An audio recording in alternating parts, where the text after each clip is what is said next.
Hello and welcome everybody out there in YouTube and D&D land. Before we jump into the action today, don't forget to like, comment, and subscribe. All of those things help us out tremendously. If you're interested in supporting our community a little bit further, consider becoming a member here in our YouTube channel. Memberships start at just $2 a month, and you gain access to some really cool emotes. Lastly, if you are interested in joining any of our campaigns, we have one open slot available currently in this game. In the coming months, we'll have 2 open slots, and then potentially a little bit after that, we'll have even more. But by that time rolling around, we are going to be starting a brand new campaign here. We'll be done and over with daddy issues. The 2.5 or 3 year long campaign we've been playing, y'all. But we also have 3 open slots available in the Tuesday early campaign. Currently off stream, but we are planning on going back to streaming as soon as we get 2 more players to join in, just so we have, an overlay set up for everything as well. But they are starting a brand new story arc in just a couple of days, so that's going to be a lot of fun. If you're interested in either of those options, be sure to reach out to me and let me know. Now, without further ado, Tolsha, what happened last week? So last week, the party split itself into 2 groups. Tulsha, Tharandil, and Adendu in one group, and Miriam and Lily in the other. Our group went off to see the captain and Tyson as they had something for us. Their deal had gone pretty well. There was just one small hitch in the plan. And that's that a stop that was used in the desert was currently being occupied by something. They didn't know what, as none of the previous people sent out there had returned. And then if we could clear it out for them to use as a waypoint for smuggling operations, then we would get the item that we needed, the object attuned to another realm. They asked that we kill the creature, despite not knowing what it was, as we made our way there, talking about, should we really kill the creature or attempt to relocate it, especially if it can be reasoned with. Getting to this location, it was a temple, an ancient one dedicated to the Dawn Father Paylor himself, with 5 riddles for us to get inside, all related to the sun. That took us a moment, as the last one was a little bit tricky, but we got in there just fine. Tharandil was scouting out with his magical book and saw that there was 2 creatures inside. A Gorgon, and I don't remember what the other thing was called, but it is known for being a mage slayer. Algorith. An Algorith. Tharandil started off by dropping a high-level spell on the Medusa and Algorith, as fighting commenced before talking.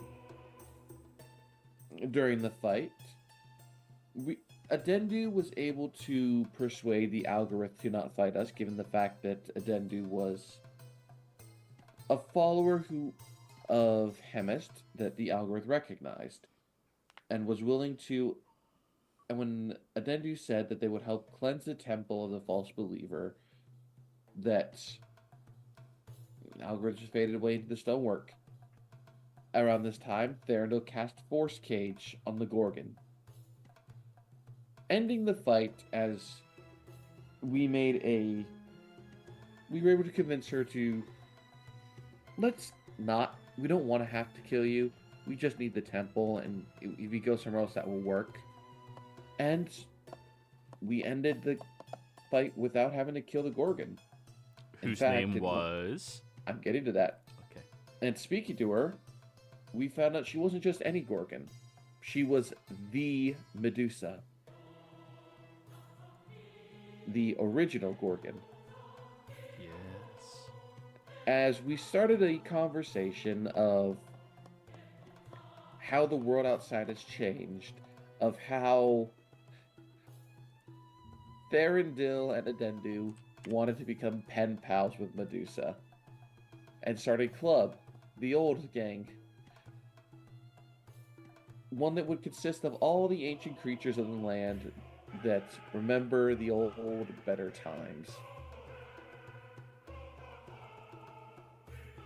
I'm sort of on the adjacent, and I offered Medusa a place for her to go that would be out of the way, is currently not being occupied because it's not in use right now, and something that could fill her time rather than trying to attack adventurers, try to reclaim temples. I offered her the winery that we have in Marquette, and she left there saying that she's going to take it over. Start her own little wine business and find some people to work for her. Wait, is there now a canonical drunken Medusa NPC in the world? Not drunk, they're immune to poison. Yeah. Hey, they can make a wine that they'll get drunk to. Sure. There's sand kegs in Oncarel. Listen, Yuan T's regret is canonically the only poison strong enough to make someone immune to poison get drunk. Mm-hmm. Well, that's the ironic thing. They make a winery, so for Yuan Ti wine, Yuan Ti Regret and stuff, and it's like super popular because like All Yuan the Ti rogues love are it, selling it. and then all the rogues are like, "Hey, can we get some of that? Sure, here you go. Enjoy." As with the temple cleared out, we returned to Oncarel. This is about 2 days later, I think. 'Cause it No, took it's us still a- the same evening. You guys flew out there during the night. It took you like 4 hours, and you flew back, and you're able to walk back by the next morning. It's roughly the same day. Just, Thoranadel got a long rest in because elves are bullshit. Mhm. I was gonna say, wait, are you sure Thorndal got a long rest? Because did he stop by that one place again? He only needs 4 hours. They were on a ship. He had nothing else to do. Oh yeah, he And didn't he bring. need- and then How you many got a long hours rest can I in add as to my well. book? Then? Adendu got a long rest in as well. What were you saying, Miriam? How many hours can I add to my book then? We'll say you spend at least... Because you guys did have to wait a couple of hours before dusk to take the ship out. So we'll say 6 hours, Miriam. While you are Nice. waiting with Lily out front of the Cobalt Soul in Oncarel, waiting for the opportunity to go speak with the High Curator. Now, Lily, you already know the High Curators are pretty much the most influential people towards your church. And nobody knows, except for members of your church, that they are these archbishop-like individuals. They are rumored to be incredibly strict, incredibly punishing to anybody who tries to corrupt their facility, and also obnoxiously organized.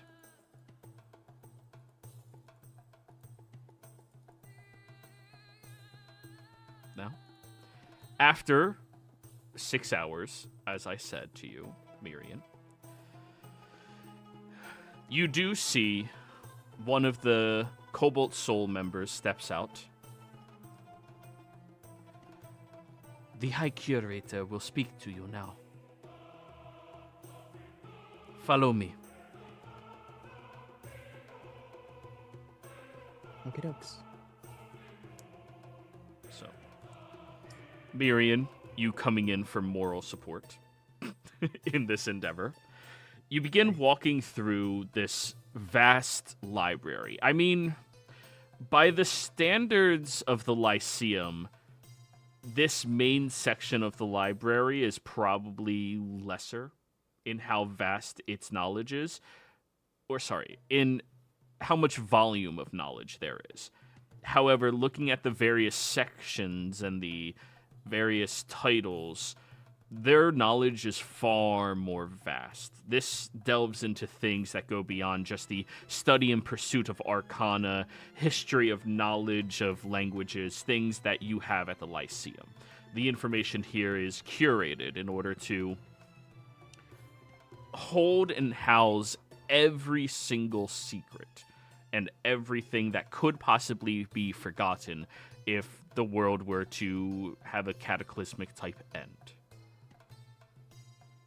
On the walk there, Lily will explain to Marion, she's like, all right, so this person we're talking to, the High Curator, they're very strict, very old, like everything, Joey, that you just described, and very organized.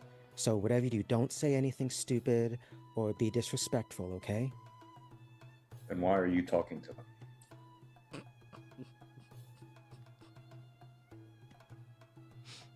Yeah, that's, you know what? That's exactly why you shouldn't say anything, because that was very disrespectful to a member of things that I can't say out loud or shouldn't say out loud. Right now, anyways. They look over at you, raising their eyebrow as you were speaking. For once holding your tongue.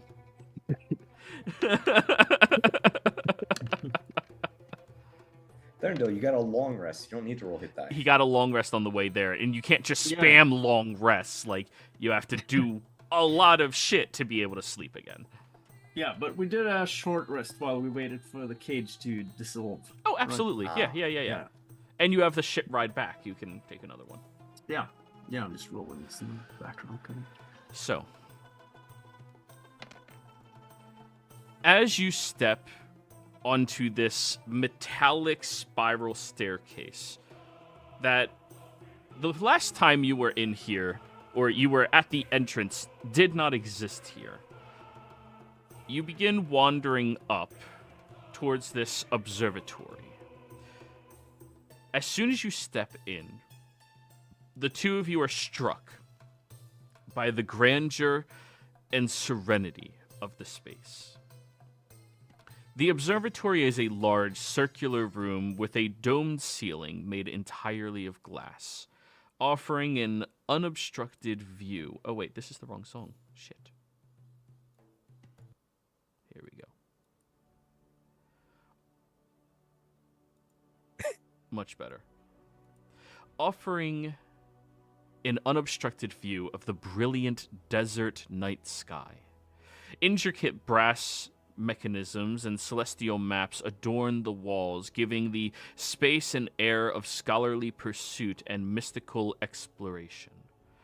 Shelves lined with ancient tomes and scrolls curve along the room's perimeter, their contents whispering secrets of the cosmos and the vast multiverse beyond.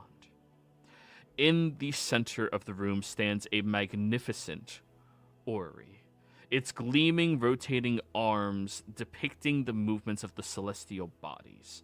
The gentle hum of its gears adds a rhythmic cadence to the room, while the soft glow from enchanted lanterns casts a warm, inviting light over the space.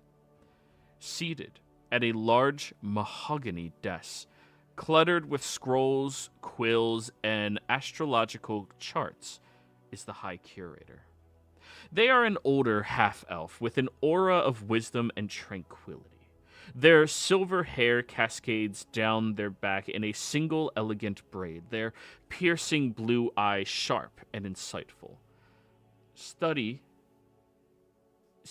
seem to be studying you, Lily, with a mix of curiosity and some other emotion that you can't easily depict. Draped in robes of deep blue and gold, embroidered with an arcane symbol and constellations, the High Curator exudes both authority and a deep connection to the mysteries of these outer planes. As you approach, the High Curator rises with a grace and movement that seems very strange for their elderly disposition. All of their movements are fluid and deliberate. Their voice, when they speak, is calm, measured, carrying a weight of ages and knowledge and experience. You must be Lelixa, the individual who was thrown out of my facility earlier today. Yet you come here seeking knowledge in my favor. I am the High Curator, Yasmin Al-Farsi.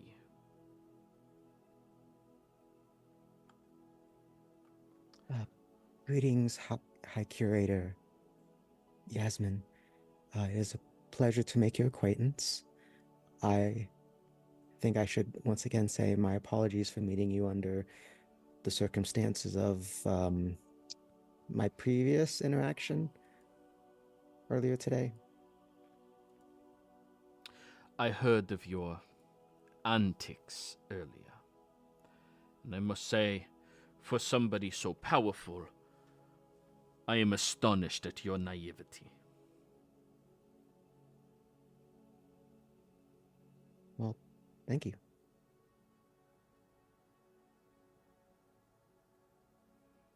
Her expression seems to harden, and there is no sense of humor behind those eyes.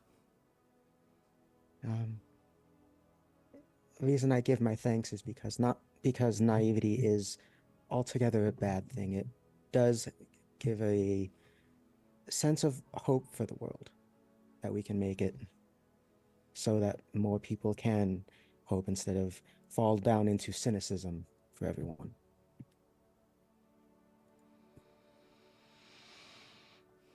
And you bring with you a member of the Lyceum, a faculty of it, nonetheless. To what do I owe this pleasure? Lily looks to Miriam and elbows him.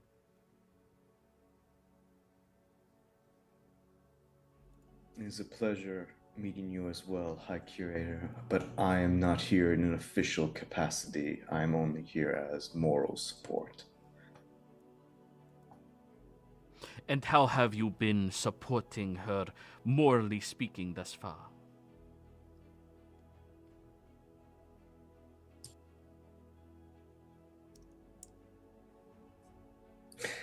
Oh wow, that's really calling in his attitude as a big brother. Yeah, this is your guys' like first interaction with a very super wise NPC. What? Nah, we don't know they're wise just yet. We've just started talking. Sure. Attempting to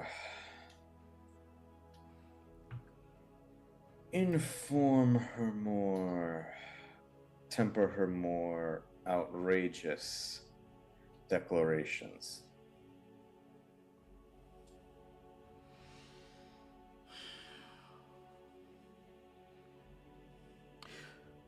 Do you understand why you were banned from this library earlier today? Yes. Joey, out of character, can you remind me more of the details real quick? Because I had it more fresh because last week, you were very loudly proclaiming, hey, I'm a worshiper of the knowing mistress, which is meant to keep a secret because you want to pull aggro of all of her haters, but you were doing it in a public forum in an area with other worshippers that could not possibly handle such threats like you could, and you were putting their lives in danger. Right, thank you. With total disregard of what you were doing. Right, thank you. Because I was... What's the right word here? I was very adamant about my own regard, but I was not thinking about others when it came to my declarations. And I needed to be more cognizant of this and not be as forthcoming. I admit, as much as I love the tenants, I do struggle with the second one sometimes in regards to the last part. And as a reminder, the last part, that second tenet Lily's referring to is uphold and teach the importance of reason, perception, and truth in guiding one's emotions and path.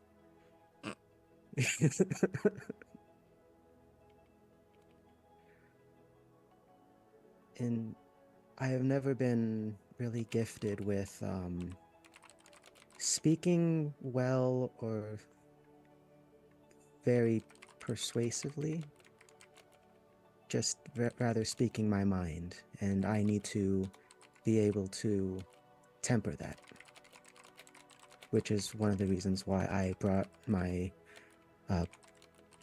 brought Marion here.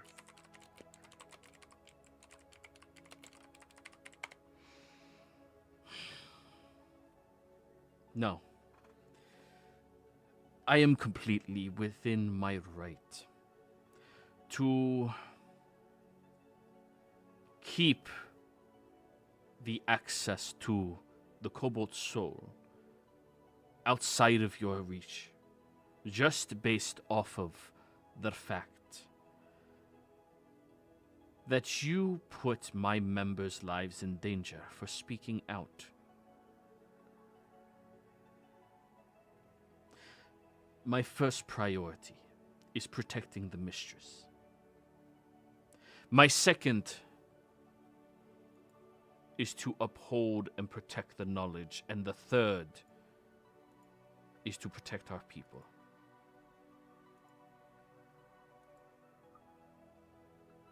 True wisdom lies in knowing what to share and what to guard within your heart.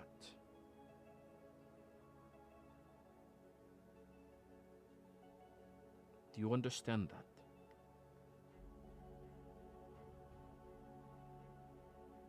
If I'm going to be completely honest, High Curator, I don't entirely understand that, because my understanding of true wisdom is that there is always more to learn, and most of all, that you must learn from your mistakes.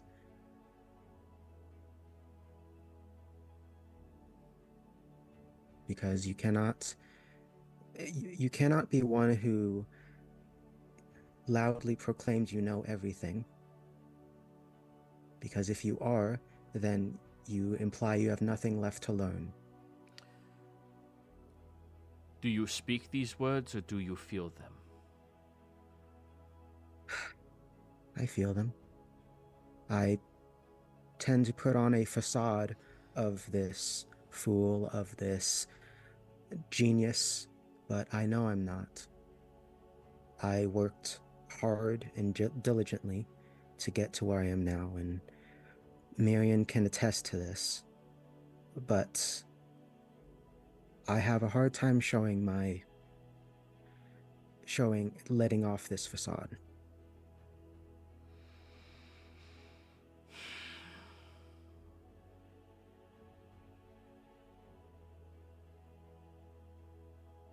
She nods. Well, from what I hear, from individuals around the realm that speak to me, you know that there is a group of individuals that want your immediate capture, correct? Do I even need an insight check to know who this group is, Joey? Nah. Yes, I am aware of who you speak of.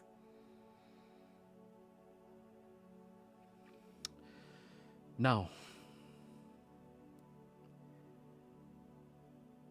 I am not a member of their order.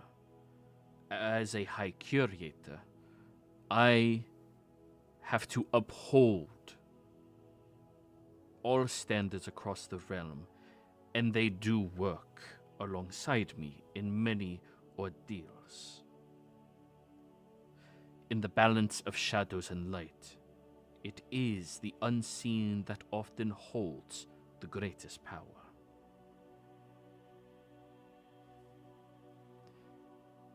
However, I have spoken to the mistress today, as she has spoken to you.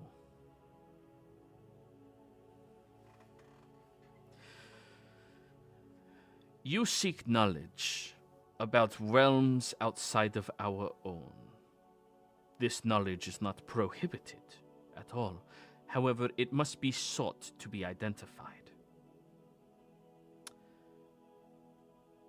I will be relinquishing this knowledge to you, of no further consequence, and without expectations, as it is my responsibility, as all members of the Knowing Mistress's teachings, to share knowledge and help the realms.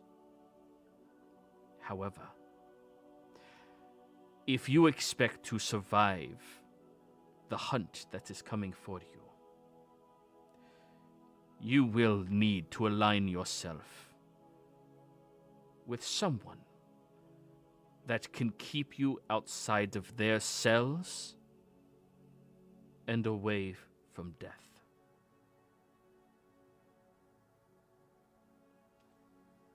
When you are done with your task,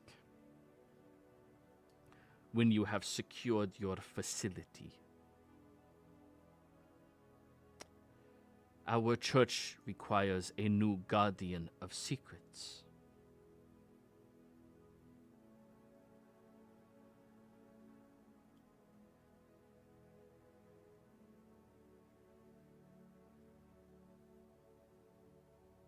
Oh, sorry. I was waiting for a continuation or Nope. like That silence. was it. I didn't know if they were waiting for a response. Yeah, Um, yeah.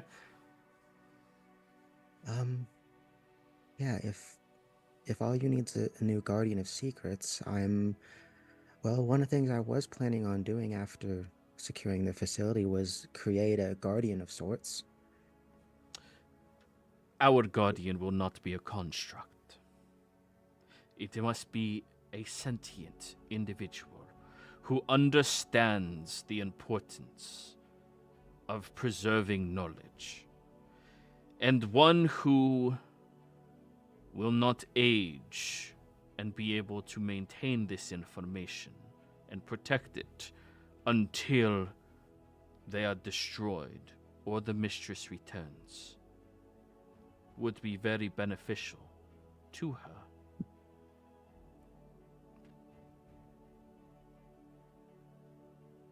We use the word guardian because in the past it has been customary that this guardian would be summoned forth to any of the Codebolt souls or any of her churches in order to protect the knowledge if it were to be threatened. But in recent times, her assailants grow stronger and more daring. We require a more active approach to handling them.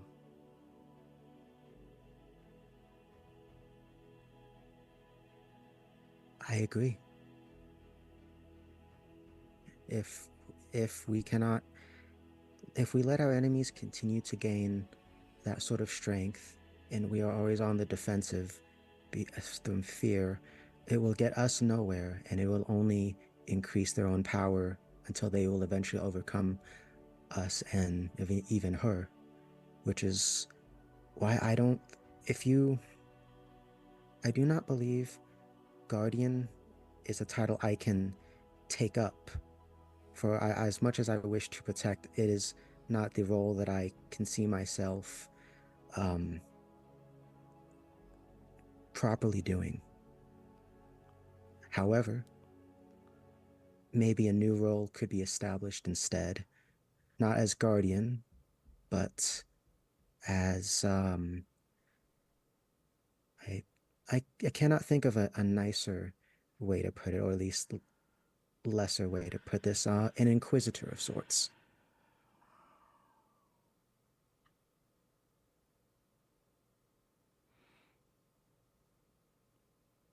after you are done stopping your facility from destroying important history, come back to me. There is a new church that we are waiting to build, an ancient facility in Nicodranas. You will be positioned there to defend it. I assure you, many of her assailants will want those records destroyed. And so long as you serve the knowing mistress and a high curator, your assailants, the ones you should be worried about, will not be allowed to arrest you without my authority.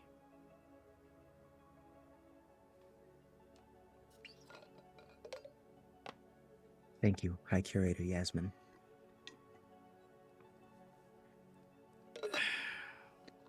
If I might also make a suggestion, I'm sure you are already aware of this. I have my companion, Tolsha, is an archaeologist in profession, and she loves exploring ancient ruins and seeking out that sort of stuff. Do you think she might be able to find employment with, once this is all over and done with, or at least new places to seek out this sort of knowledge and explore? If she wishes to assist, we are always accepting new members. But her allegiance is not to knowledge, not in preservation. Her allegiance is to her family. And to us, that is not somebody we can entrust with our secrets.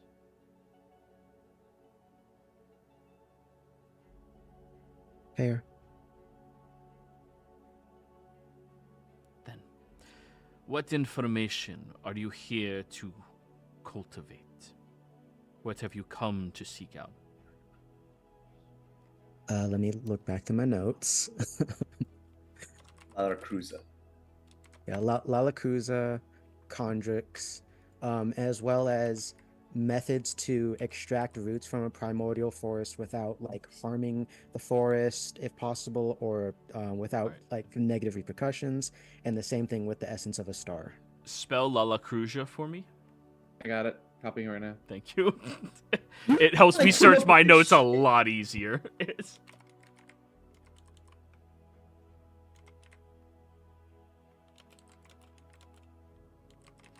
All right, and Lalacruza was the world Cannibals. of cannibals. Just like cannibals, cannibals.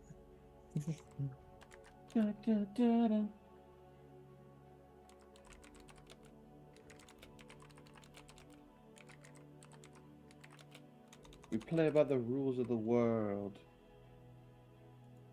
Bullshit. She's an artificer. Fuck rules. So would you like to say if my next character is going to be a alchemist artificer? No, mean, that's to fine. be- It's not a rune knight. It's fine. Yeah, I was gonna say, out of all the artificers, the alchemist artificer really kind of got shafted a lot. Yeah, it's funny. It's my favorite one because it actually has balance. Yeah. Look, I just wasn't like, oh yes, I somehow made a potion of reverse friction. My just so you guys are aware, my new what is it? Blade Singer for all of my hatred is the Rune Knight.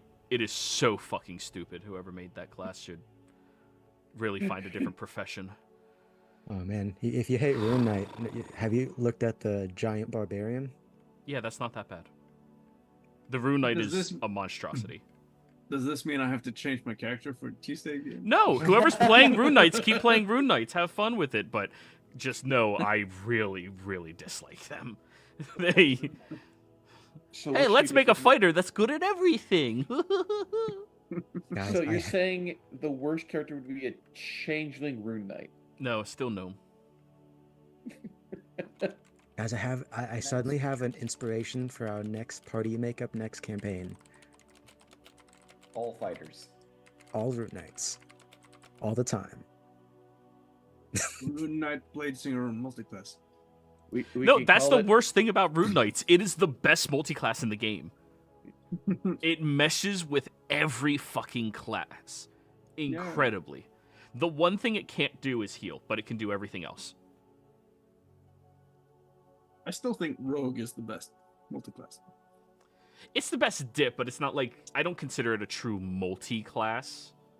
Like, you never really go like 6 levels rogue and then 14 levels something else. Usually you do like 2 or 3 levels rogue, maybe 4, and then you pull it back.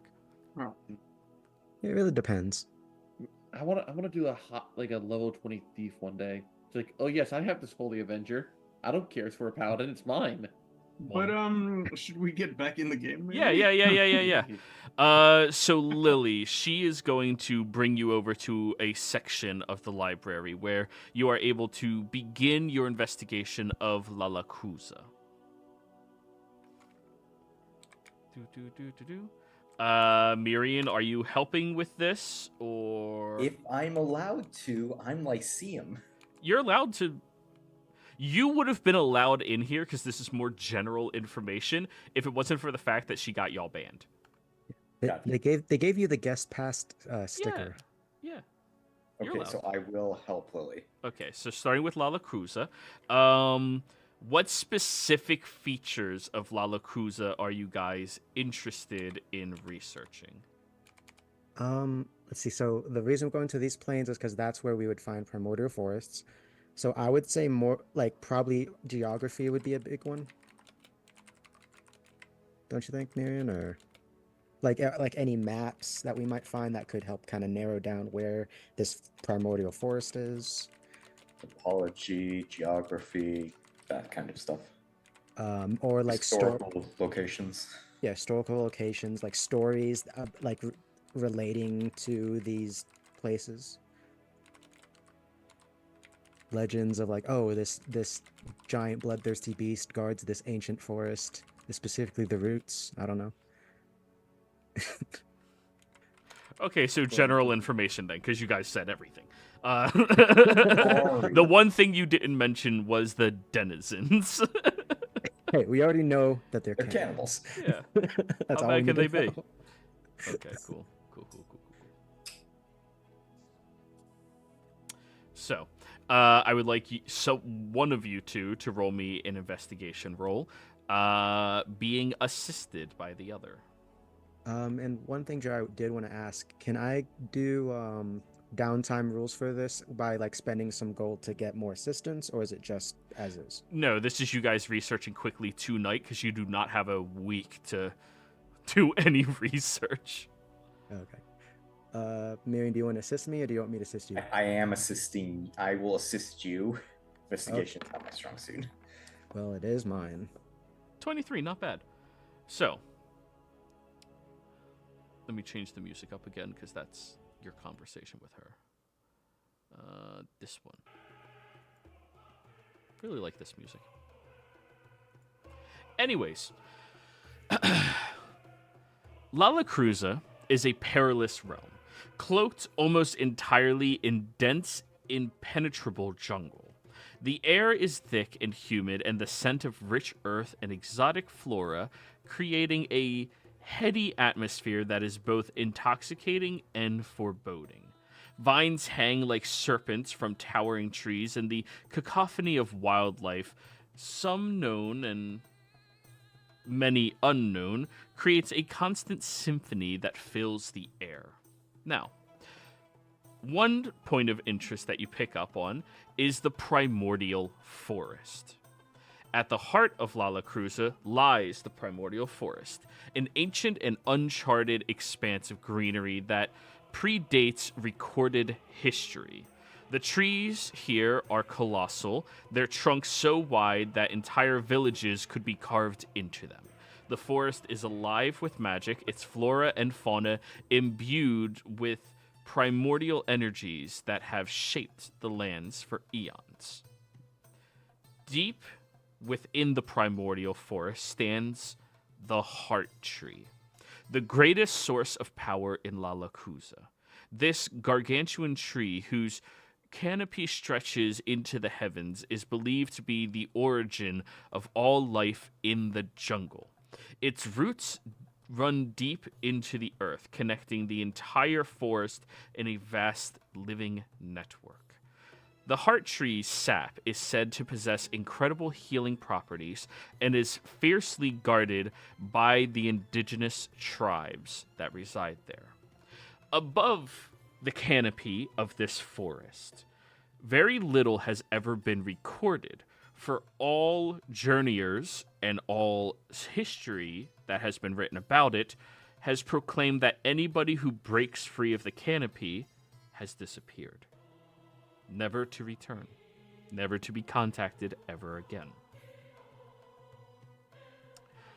Inside of this landscape, there are ruins of Zal Tul. Scattered throughout the jungle are these overgrown ruins that belong to this ancient civilization that once thrived in Lalakuza.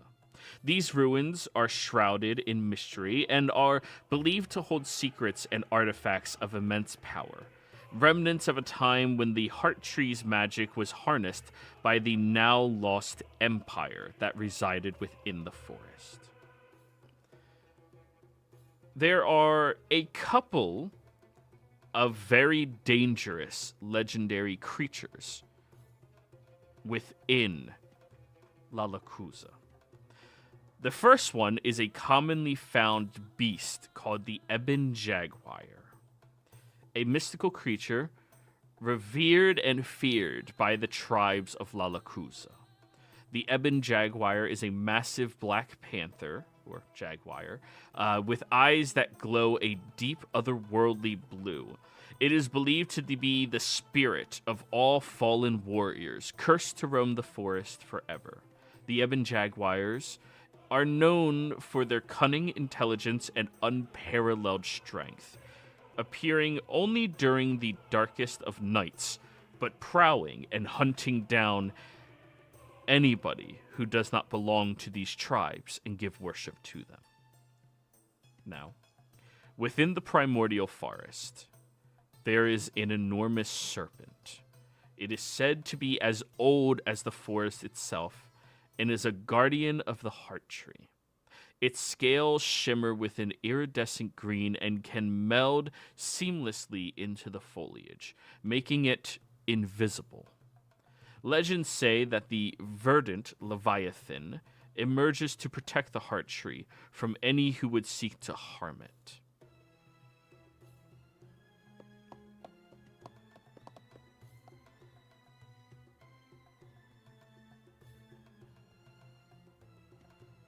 Sorry, I'm keeping up with my notes, or trying to. I'll give you a moment, yeah.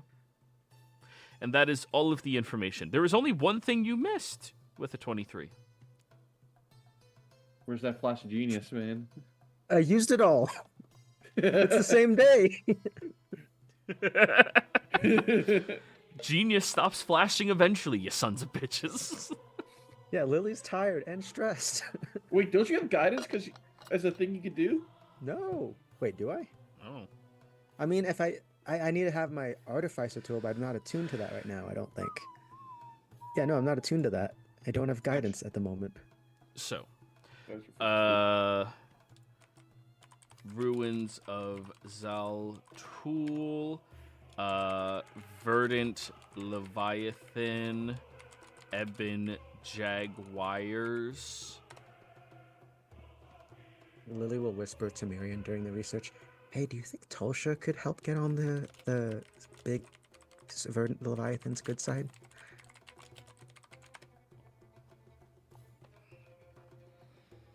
Oh, am I stereotyping this too much? It depends if it comes from the land or the god.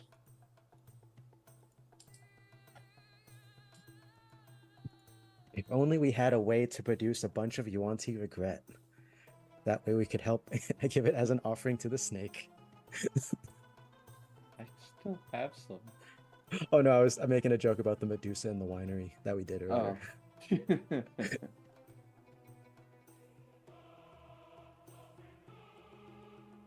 think I caught up on all the notes.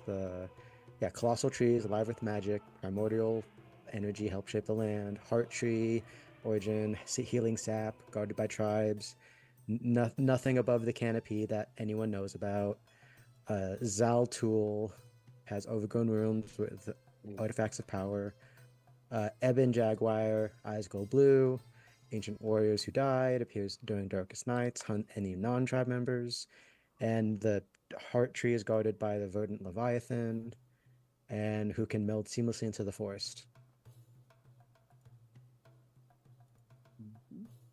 Okay. I was just wondering if you remember anything I missed on that little quick spiel. The ruins of Zaltul, remnants of the ancient civilization that once thrived there. Yeah, I got that. Okay, cool. Yeah. All right. Well, that's all I got on Lalacruza here. Oh, also, do not fly above the tree line. Apparently, people don't come back down.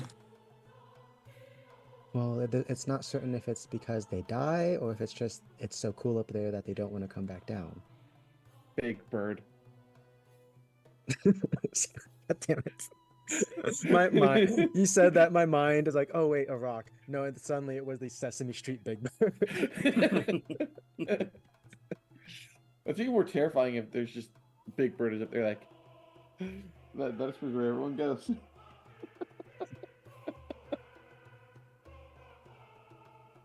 I have a theory about that, about the what's beyond the canopy, but I nothing to confirm it. It's just a hypothesis. The astral sea. Yeah, actually. That's their version of the atmosphere. But yeah, I guess Lily will, after writing all this down, or at least, helping, getting all these notes ready, we'll move on to the next subject, which is Chondrix. Wait, actually, quick question. Did we decide we were going to Lalacruza or Chondrix? Like, for sure. It depends on what one Tice was able to find. Oh, that's right. We didn't know yet, so that's why I was doing. Okay. Yeah. Let's go with, since we're on the subject too, Lily will move on to actually the extracting the roots thing to see if there's a safe way to do that without, negative consequences, hopefully, or at least the minimum amount of it.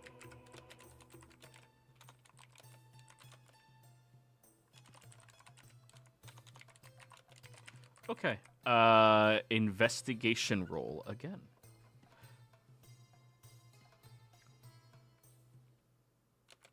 You.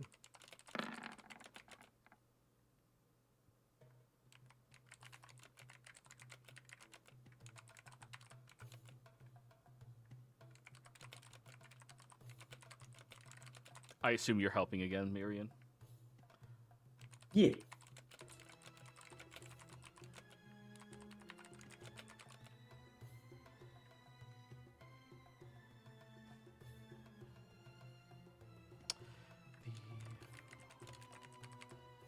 Sorry for the lore there. And you look a little bored. Oh no, sorry, no, I was just looking at some stuff in the background. Okay, so you had this look that I was worried, like, oh no, he's like, we're doing boring shit. Oh yeah, no, not at all.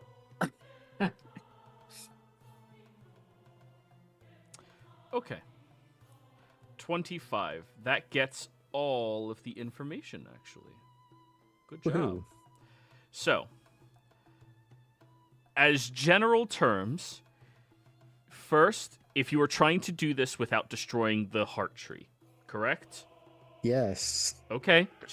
I need to be sure, because it's a lot easier if you don't care about destroying the entire jungle. Well, I mean, Lily's never been one to make things easy. I'm just letting you know there is an easy solution. Just need one about the size of one of those logs you throw in the fireplace and you light it up. So, You just need to study it. the first thing you have to do is seek out the blessing of the forest spirits within proximity of that tree, the ones that are associated and closely bound to it. I believe you guys have a little experience with trees of life. That's the other group. Oh, never mind then. Yeah.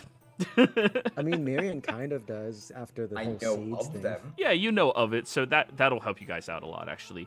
After you do that, you'll have to map out the root network, and then you'll have to create a protective circle, and then after you enchant the ground and create a barrier to prevent any negative feedback from the tree, you'll be able to do selective extraction. Which will require enchanted tools of this trade, which, Lily, you can cover by yourself, no problem. After you do that, there's going to be a section of the tree missing because you took a large section of its root.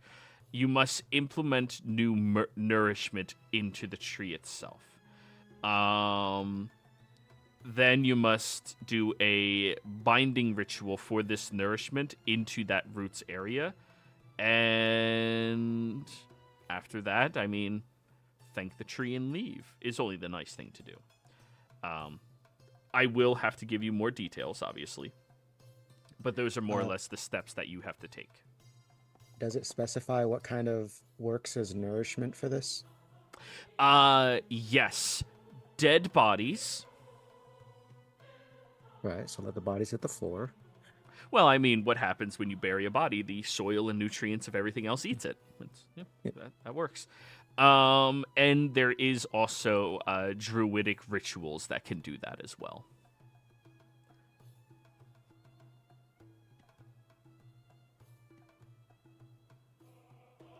Yeah, so we might need to ask the locals. I hope these cannibals are like the super nice cannibals, you know, that are just so sweet and everything. They just have a particular dietary habit.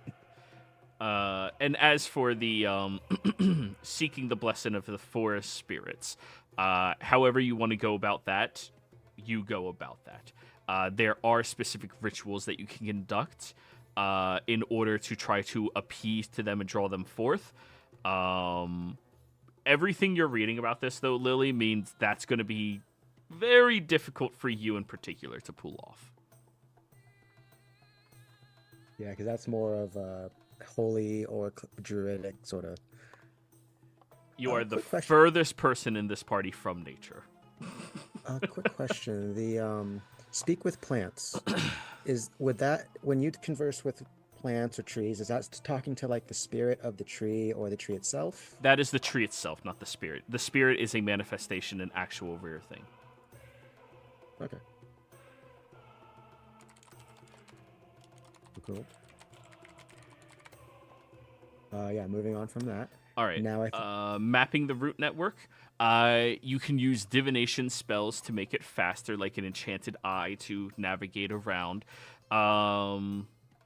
Finding the intricate web of roots that will require some type of skilled individual in survival and nature and things like that in order to achieve. Marking safe zones that extracting a root would actually be, well, not destructive to everything. Do vascular networks translate to root networks? No, this is nature. This is so are bodies.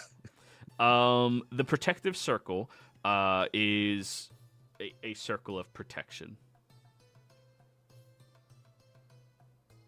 So would private sanctum count in that regard? No, you need a circle of protection. Yeah, Private sanctum doesn't stop negative energies from flooding into an area. I think it's it's the magic circle, right? Like that's the name of the Yes, spell. magic circle. The one that you can stop evil from entering in or exiting and stuff like that. Yeah, the one I believe Natalie used to enslave her. I mean, persuade her advisors. The one that clerics have access to. And if only we knew a cleric. Or two. paladin. Or warlock or wizard. And then at that point, you do your selective extraction, which is finding that area in order to snip through and extract. Mithril shears or silver spades would be good.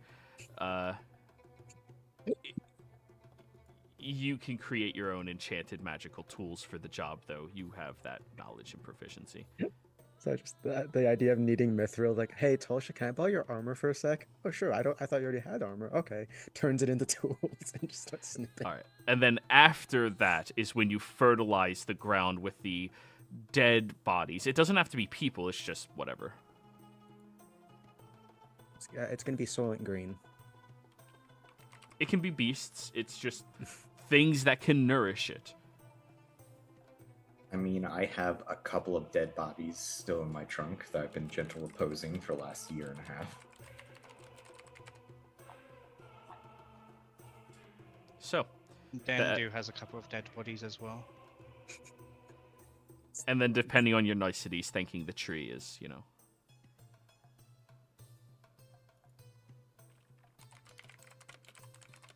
And probably one of the big important parts, not being eaten by the guardian snake. Oh, yeah, 100%. Or hunted by the jaguar spirits. I mean, those are just kitty cats. Yeah. And I have a laser pointer. Oh, now Joey's gonna have to roll how much. Oh, it is canon. You do have a laser pointer. This isn't the first time you attacked us with the panther. Anyway, after learning about the safe extraction for that, Lily would like to... It probably would be safe to just look at the Condrix one. That's the one with the racist elves, I believe, right? Yes, the hyper spiritual society. Lily dreads if we decide to go that route.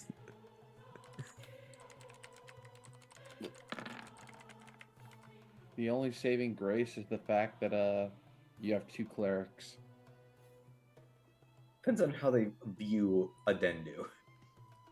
Well, the problem is they're also racist elves, so we only have 1 elf, I believe.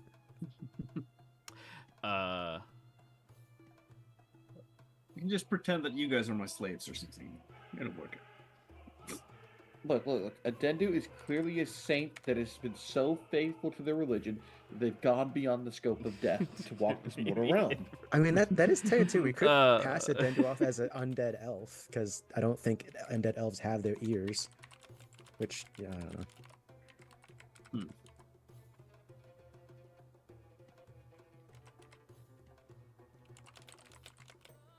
It's got they could probably tell stuff. The shape of the skeleton and stuff. Look, it's just a very foreign elf, okay? There's many different elfin body types. Yeah, this elf is either just big boned or thin boned, depending on what they're looking for. Yeah. They're just bone. It's a subrace called Skelf.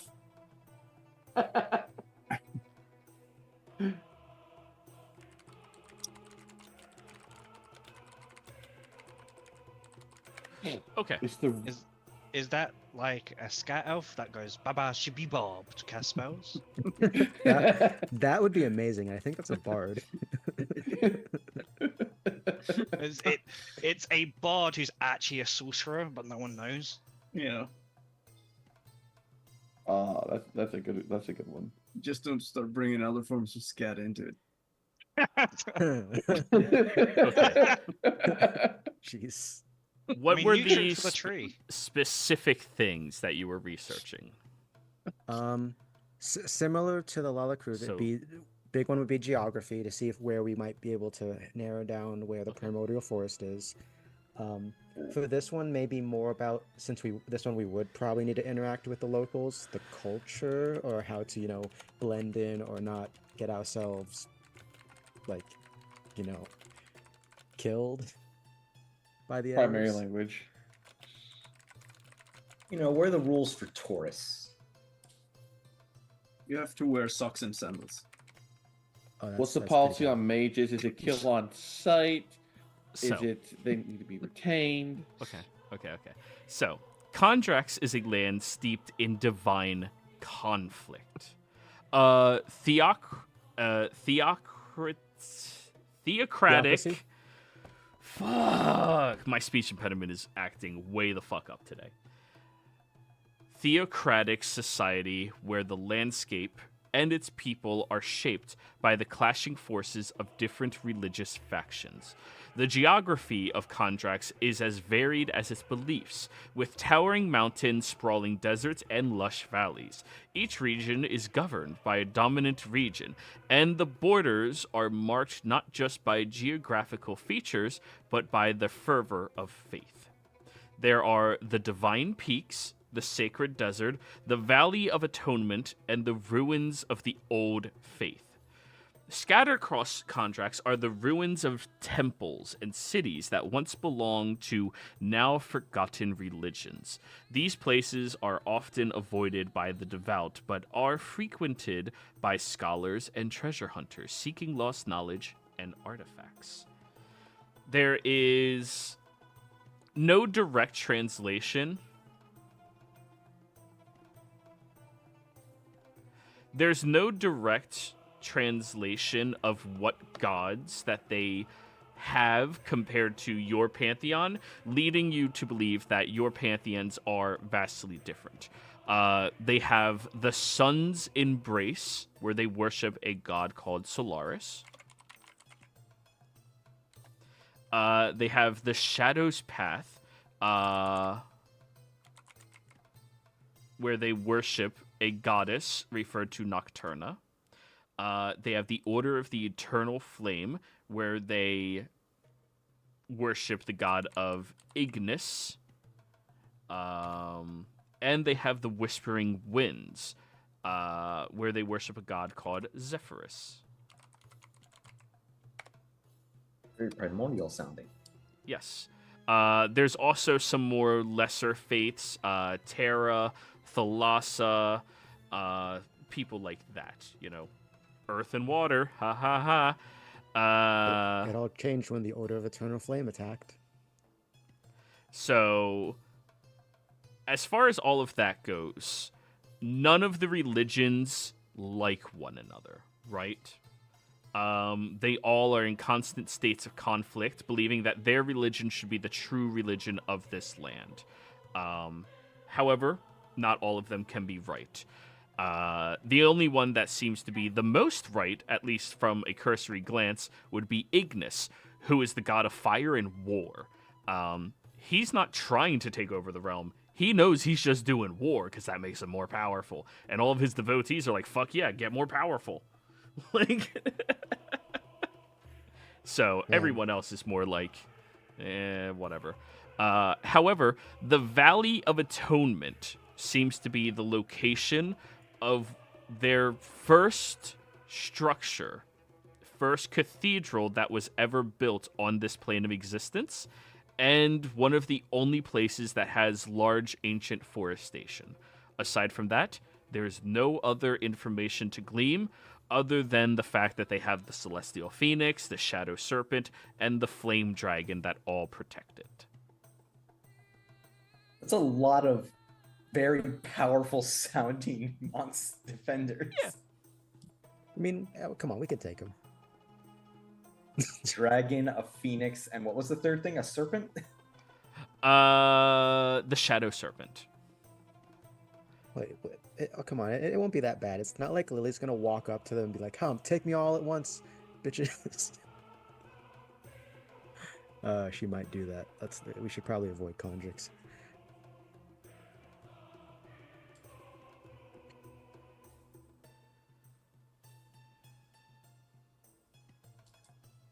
So, that is all the information that you gleaned from Kondrax. And I believe we're going to go on break so you guys can process all of this information and come to terms with which path we're going to take. Be right back. Oh, what about the star thingy?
So the last question was about the star essence. Okay. Go ahead and roll your final investigation. Final investigation. Final destination. Oh, so close. 25. So, you need extract essence of a star. From the best that you can discern, a star is an incredibly powerful celestial body that resides out in the astral sea. In order to find one of these, you must have knowledge and a path of how to traverse in order to get to said destination inside of the astral sea. And once you arrive, you're not really finding any specific notes on how to extract the essence of said star. That doesn't seem to be information they have here. Within this area of the library. But by the looks of it, you're going to have to get yourself a spell jammer, or somebody's going to have knowledge on where one of these is and a way to plane shift over there. Because you're not... Yeah, that's something that's going to be a lot harder to achieve. Unless, of course, a celestial body falls. Lily would probably ask Bishop Yasmin about if there's any more information on the star extraction thing or astral sea. And secondly, she might follow up with, if the information's not here, do you know of a place where I might be able to find it? If the information is not here, it may reside at one of the many other facilities. However, I can conduct my research in order to find it. I will ask a few curators to gather forth this information while you're out pursuing your other goals. Well, that would certainly be helpful. I.e., the DM only prepares so fucking much, so many things. You gotta space it out, buddy. Are you saying you don't have everything off the top of your head right No! at this moment? You're saying that I can't just teleport up to Aor or wherever and be like, hey guys, I'm here now. No, you could definitely go up to... Well, there's no Aor, but yeah. No. You just teleport only Lily to Isocross, That's what I meant to say. Oh, okay. and that becomes Lily's new kingdom. Okay. Because somehow she find a way to control it. Well, I mean, that's how you turn Lily into a villain. It's like, oh no, the evil thing came from Isocross, and it's invading the world. You're not already a villain? Wow. There's not that much difference between like Lily and villain, you know. Hey. Sounds kind of similar. Villain has two L's in... Oh, wait. Villain has an I... Oh, no. Villain doesn't have a Y in the word. The Villy of the Valley. Yeah. Anyways, back on the star... So that's all the information, Joey, is... Yes. Okay. They do not have the information, therefore you're going to have to wait to have them curate that information for you. Quick question. I'm pretty sure this might be the first time Lily's heard or seen anything of the Spelljammer. Lily might ask, what's a Spelljammer? I don't know.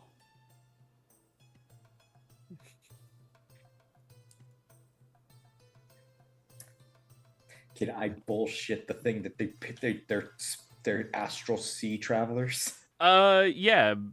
Based off of what they're writing about, it's probably an object that carries you through the astral sea. Oh, so it's literally just your ship. They have your Marian night ship. Yes, but probably much more advanced if it's able to cross between the astral sea and maintain its composure going across planes of existence. I want one. What And I everybody believe offers. people in the hells require ice water. But who knows? Maybe you'll find one somewhere. I mean, if there's one thing, Bishop, that both my allies and my enemies will have or will learn from me, is if I really want to do something, I will go through all sorts of things to try to do it. Yes, as we've noticed with the cataclysmic level event that is ready to burst if you do not fix it. Right? Yeah, we should fix that. Yeah. I roll up a newspaper and boop Lily on the nose. No. Oh no, that was my self-destruct button. So anyways, you've been researching in here, and it's just about daybreak outside. Actually, no, it's past daybreak outside now. You spent the entire night researching, both of you. Okay, so no spell slots and exhaustion. You will gain exhaustion until you take a long rest. Yeah. Oh shoot, it's this late out. Wait, where's hey Marion? Where'd the others go? To get the object that we need to do all this bullshit. Well, I mean, wouldn't they have contacted us by now? Oh, I forgot we didn't tell them. So before you guys were going to go in to speak, they got contacted by Tyson, Miguel, as well as the captain, that in order for their deal to be finalized, they had to clear out a church, ruined church inside of the desert somewhere. So the three of them went out because, you know, there's something in there that turns people to stone, and there's something in there that poisons people. So having an undead and a, you know, Tulsa. And you want female entity that turns people rock hard. Oh, I hate that you're right. You know what? Your next ability check's at disadvantage for that one. That was no. Funny thing is, that's probably how Lily interpreted it. It's like, oh man, Thranduil's But- gonna go in there again. Oh boy. As you guys are walking out, you see your allies walking through the streets. A little beat, tiny bit. But you guys look out as Miriam and Lily are walking down the stairs, and you three are just walking through the street. There you Hey, go. guys. Doc. Oh, hey. Oh man, you wouldn't believe the all-nighter me and Marion just pulled. Well, you might Yeah, believe it, Thranduil. Well, Well, what have you been doing? Research. Here, Lily will pull out this like notebook full of all the notes she was taking. Reed reads it. Well, it's going to take you hours to read everything. Well, can you make a quick summary of your discoveries? No matter which place we go, we're fucked. Oh, don't be like that. We're only fucked if we can't find something for the star essence. For Lalakuza, the cannibal forest place. Well, actually, you know, let's have this discussion in a more private setting. Just Okay, 'cause how you- did you enjoy the Sand Temple? No, it was good. We able I to. asked Corzette. Of course, it was with you. I Took think. along with you because she wouldn't have been allowed. Oh, Oh, Yeah, I we- stayed out. Or, sorry, I stayed out. But you're saying something, you did? sorry, Sorry. No, go ahead. I, That's fine. I stayed out. They fought a Gorgon named Medusa. And apparently Medusa is not the correct terminology. That's right. It's her actual name. Right. But Medusa aren't is there a also specific Gorgon. bulls? Right. She's actually supposed to have a couple of sisters. We didn't actually ask her about that. I believe their names are Urieli and Steno. We Wait, didn't meet did you- them. Yeah, but No. I'm curious. Thranduil, did you know those sisters from wherever long ago? Why? That was oddly specific that you know their names. Well, I've always taken an interest in mythological and creatures. Specifically, female entities that turn people rock hard. Okay, you're just No. asking for it. Those are some of it. I mean, you have to understand, I've been alone for a very long time. Last night. You certainly weren't alone last night. Well, yes. So I'm just remembering that meme you put. Was it Joey or you that put it up there with the can of whatever? I don't remember, but anyway. So yes, so we've finished that sort of business. So this Tyson, Miguel, and the captain should be able to finish their part of the bargain now. But yeah, if I were to give like just a brief summary of like what the locations: Lalakuza, big forest place full of cannibals, maybe nice, maybe not. Indigenous tribes guard the heart of the forest, as well as a giant creature known as the verdant serpent that may kill us, but it's a snake, so maybe Tulsa, you could do something about that, unless I'm stereotyping again. As well as there are things called ebon jaguars that are supposedly the spirits of dead fallen warriors in that forest, and they hunt people that are not part of the tribes. You learned what type of races are in La Cruza? Fuck. Nope. It's like Lily. Lily has this expression. It's like that was the one thing she didn't think of. So that means we're going to have to figure out if they are a kind of race that is very resistant to mind control, such as elves. If it's a magical resistant race like myself, a poison resistant one like myself, or dwarves. You should always assume the worst, so gnomes. I was going to say, magic resistance, poison immunity, only needs 4 hours of sleep elf. No, that would be Condrix. Speaking of Condrix, land of eternal divine conflict. Oh wait, no, that's I said. Lily's walking and talking now, even after we said we should do this in private. Yeah. I mean, if we get back to the water district, that private sanctum is still up there. Should be up there for another hour.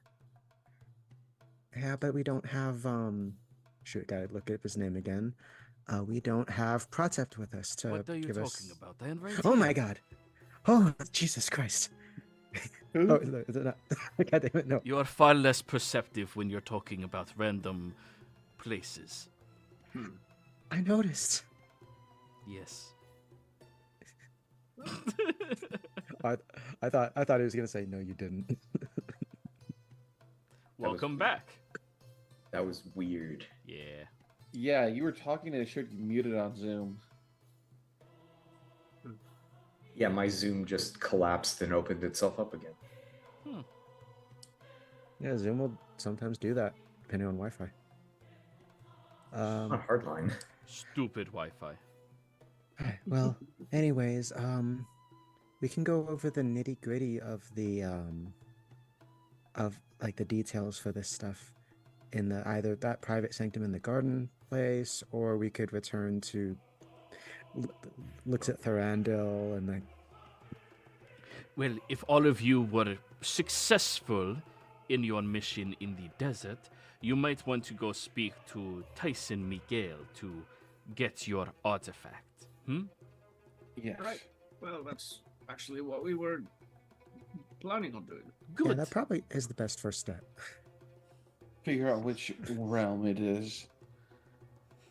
Right. This world is fucked.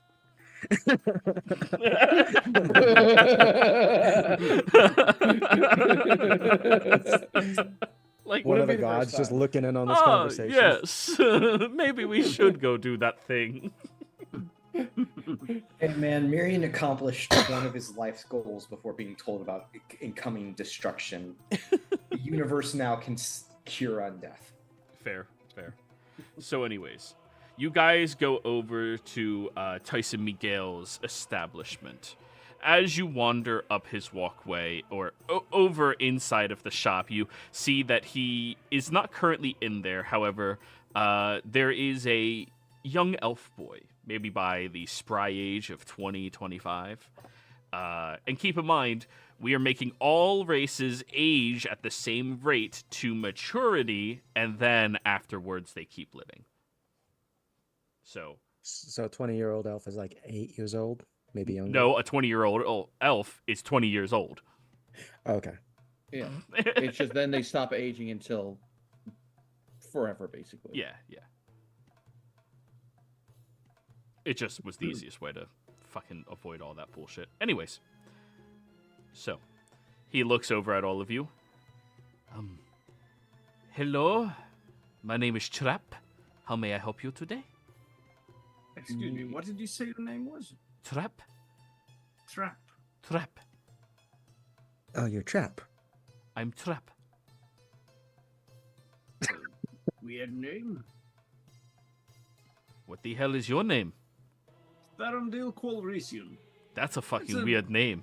No, it's a traditionally elven name. It sounds like you should have a stick shoved up your ass that straightens your spine. Well, you're an elf. You're supposed to have that.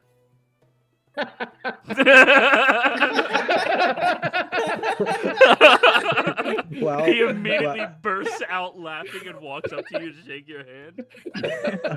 While The that elderly sometimes are quite spry. While that conversation is happening, can Lily just like go along with it, but gets a little bit on guard because he said his name's like Trap, so Trap. it's like, oh, It's this not is trap, this. it's trap. Yeah, but Lily's Yeah, you try I don't know making what that that sound. means. Trap. Trap, Trap. Nope. Trap. There's no trap. Trap. Trap. Yeah, good luck. We are expecting a package from Mr. Miguel. And what are your names? We never gave him our names, did we? Yeah, of Tulsha course. is the person to talk to. Lily 100% gave her name to him. Yeah. and Hi, she- I'm Lily. I'm a big fan. Was literally the first thing out of her mouth. Yeah, and one of the things she got in return was his autograph on her chest. Yep. Oh, well, I mean, he'd probably recognize us. I think I gave him my name, but it's not as memorable as Trap. Well, I'm And Lily. what is your name? Lily. Wait. Do you have his signature? I mean, does this count? And shows the the He imprint. claps his hands. Yes, it does. Okay. I believe that I have your parcel. He goes over behind the counter, starts rummaging around, and pulls out a small pink box that has a blue ribbon that is kind of like it's the bow itself is hand trimmed to make like a lattice like pattern at the top of it. That is a lovely bow on top. Mr. Miguel did it.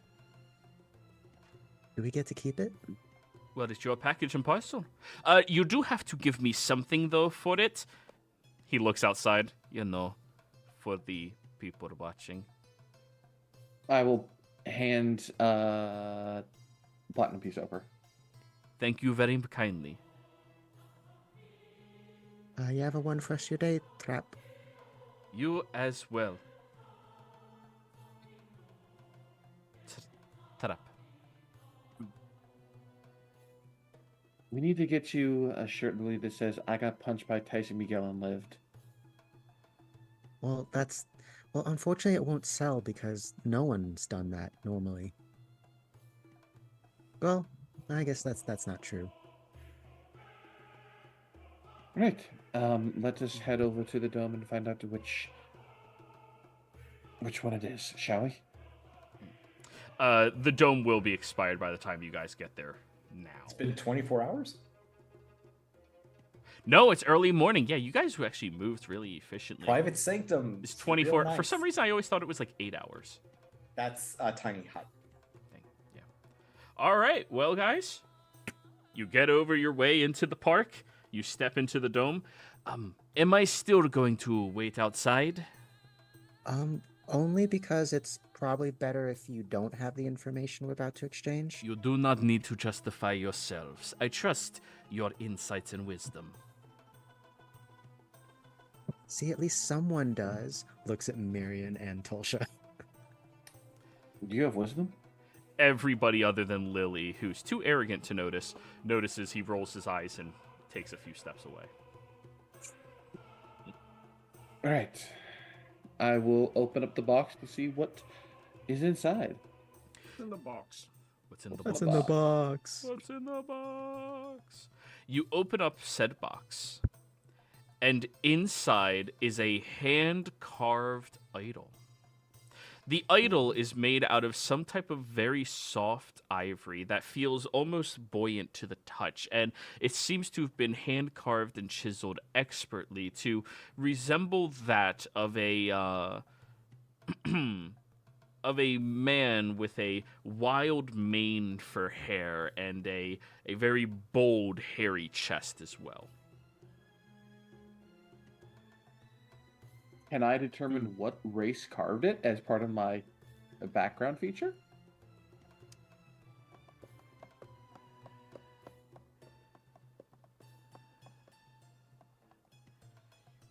I mean, it's ruins or dungeon, but it's also monetary value of an art object, which I would assume This could is an maybe- art piece. Yeah, this is an art piece. You could discern the monetary value, but as for this object's craft, you're going to have to roll a history check, and I'll give you advantage. Okay. Its value is priceless. I mean, obviously things always sell at a price, but it's reasonable just to proclaim priceless.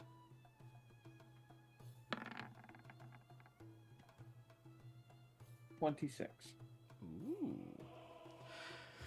By the looks of it, this was crafted by elves. Soft ivory, patient sculpting of a very soft material, the careful preservation of it, and the fact that it has survived ages. Elves. Okay. Does the design match descriptions or artistic renderings of the locations that we read about? You may roll me a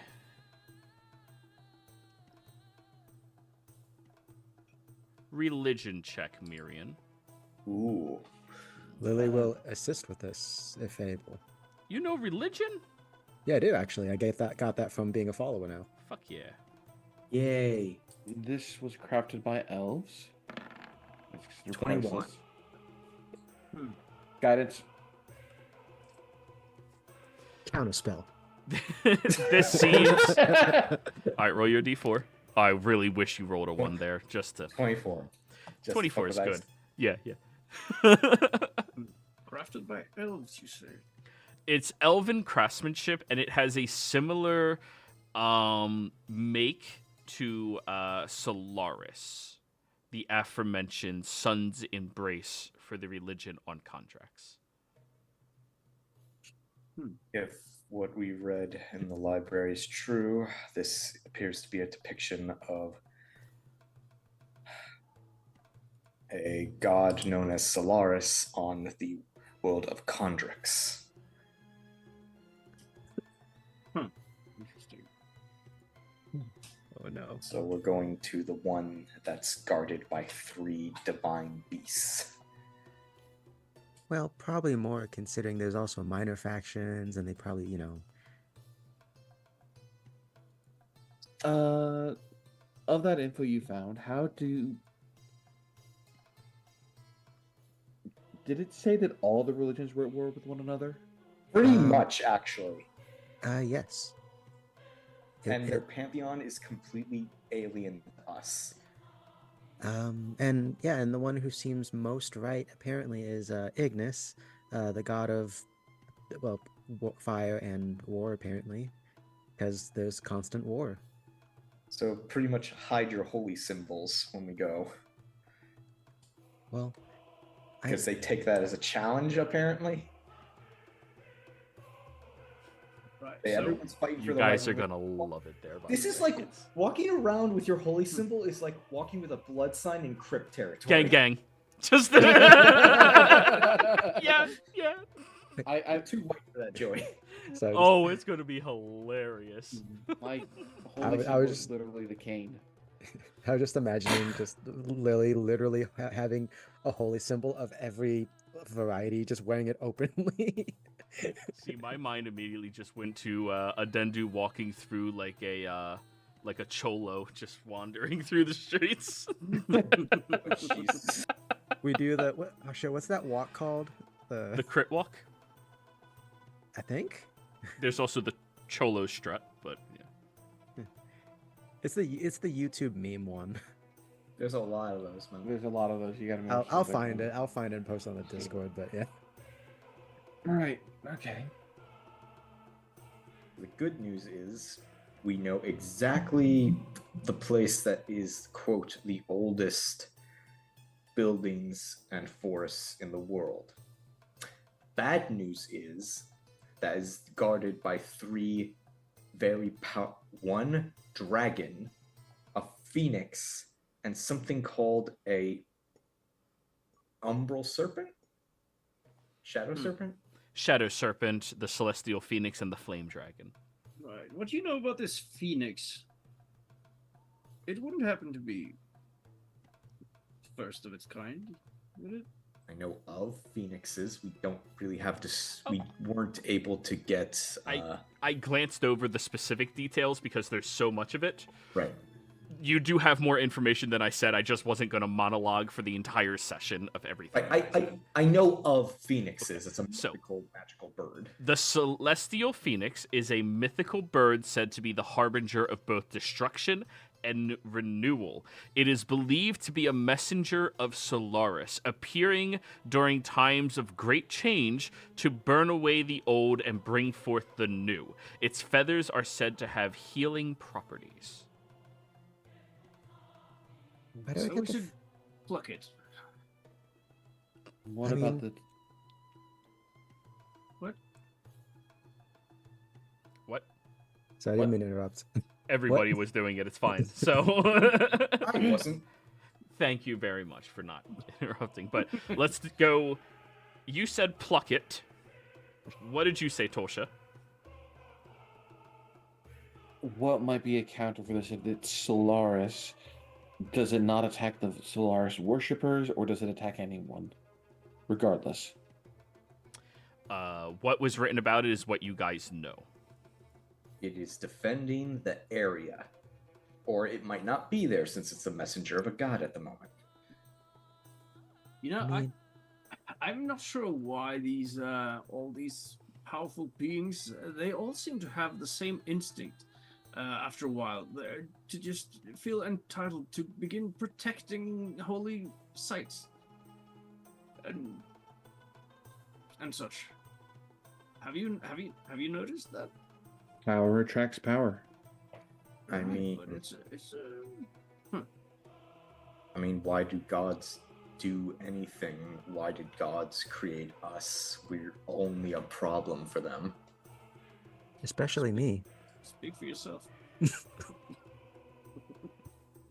I think Are you actually asking, or is that hypothetically asking? that was him posing a question to the ethos. If you want to say something, Miss Ancient Being, go right ahead. Yes, Adendu, please. You're just playthings. Oh, okay. Now I'm really glad Corsette's outside the bubble. Yes. Probably the wisest thing, and now you've learned a universal truth in that manner. Good luck trying to get that out of your heads. We just hear a knock on the bubble. It's consequence. Good evening. Consequences. Mr. Wrinkle, how you doing? Oh, hi, Mark. All right, remove that disadvantage I gave you earlier. That was actually the DM. Giveth and taketh. It's Yeah. I wonder how much Argon has told Miriam about his talk at the end of time. how much he's told you. I'm not positive. We haven't talked since that game ended, technically. Well, then, yeah, that's Okay. Well, regardless if, we're the playthings or pawns or whatever of the gods or how they view us, like, we still have the matter of what's in front of us, or what's, I guess, back at so the Kittrell with a generator that is melting down. So let's focus on figuring out how we're going to, what's our game plan for Condrix? I'm thinking. Go on. Yeah. I was gonna say, if I'm thinking, if we don't want to fight literally everything, we try to align ourselves with one of these factions, and have them as a sort of backer of our stuff to help us, or at least allow us access to where we need to go. Did you learn anything about time dilation there? How it relates to our world? Also, keep in mind, Lily, we will not have time to do that, as we have 3 days before we're going to get snapped back here. Wait, why? Because you are Tethers. forced back to your home plane of existence if you go to someplace else. tethers.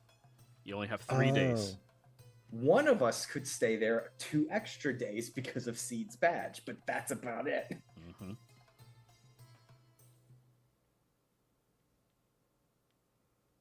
Oh, also, we need magic circle. We need to commune with the spirit of the tree. Lily's going to have to make mithril shears. And then afterwards, we're going to have to put in a bunch of bodies to feed the tree for its sacrifice.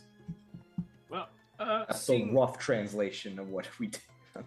Well, I was just gonna buy a bunch of fertilizer at the store, but dead bodies might work too better. Well, seeing as we now have, we know who this figure is, at least. I point to the idol. What might we do to, are any of you good at subterfuge?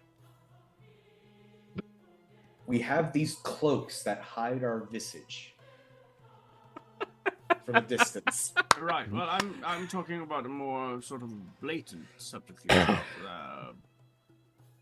The one where you hide, but the one where you try to convince someone.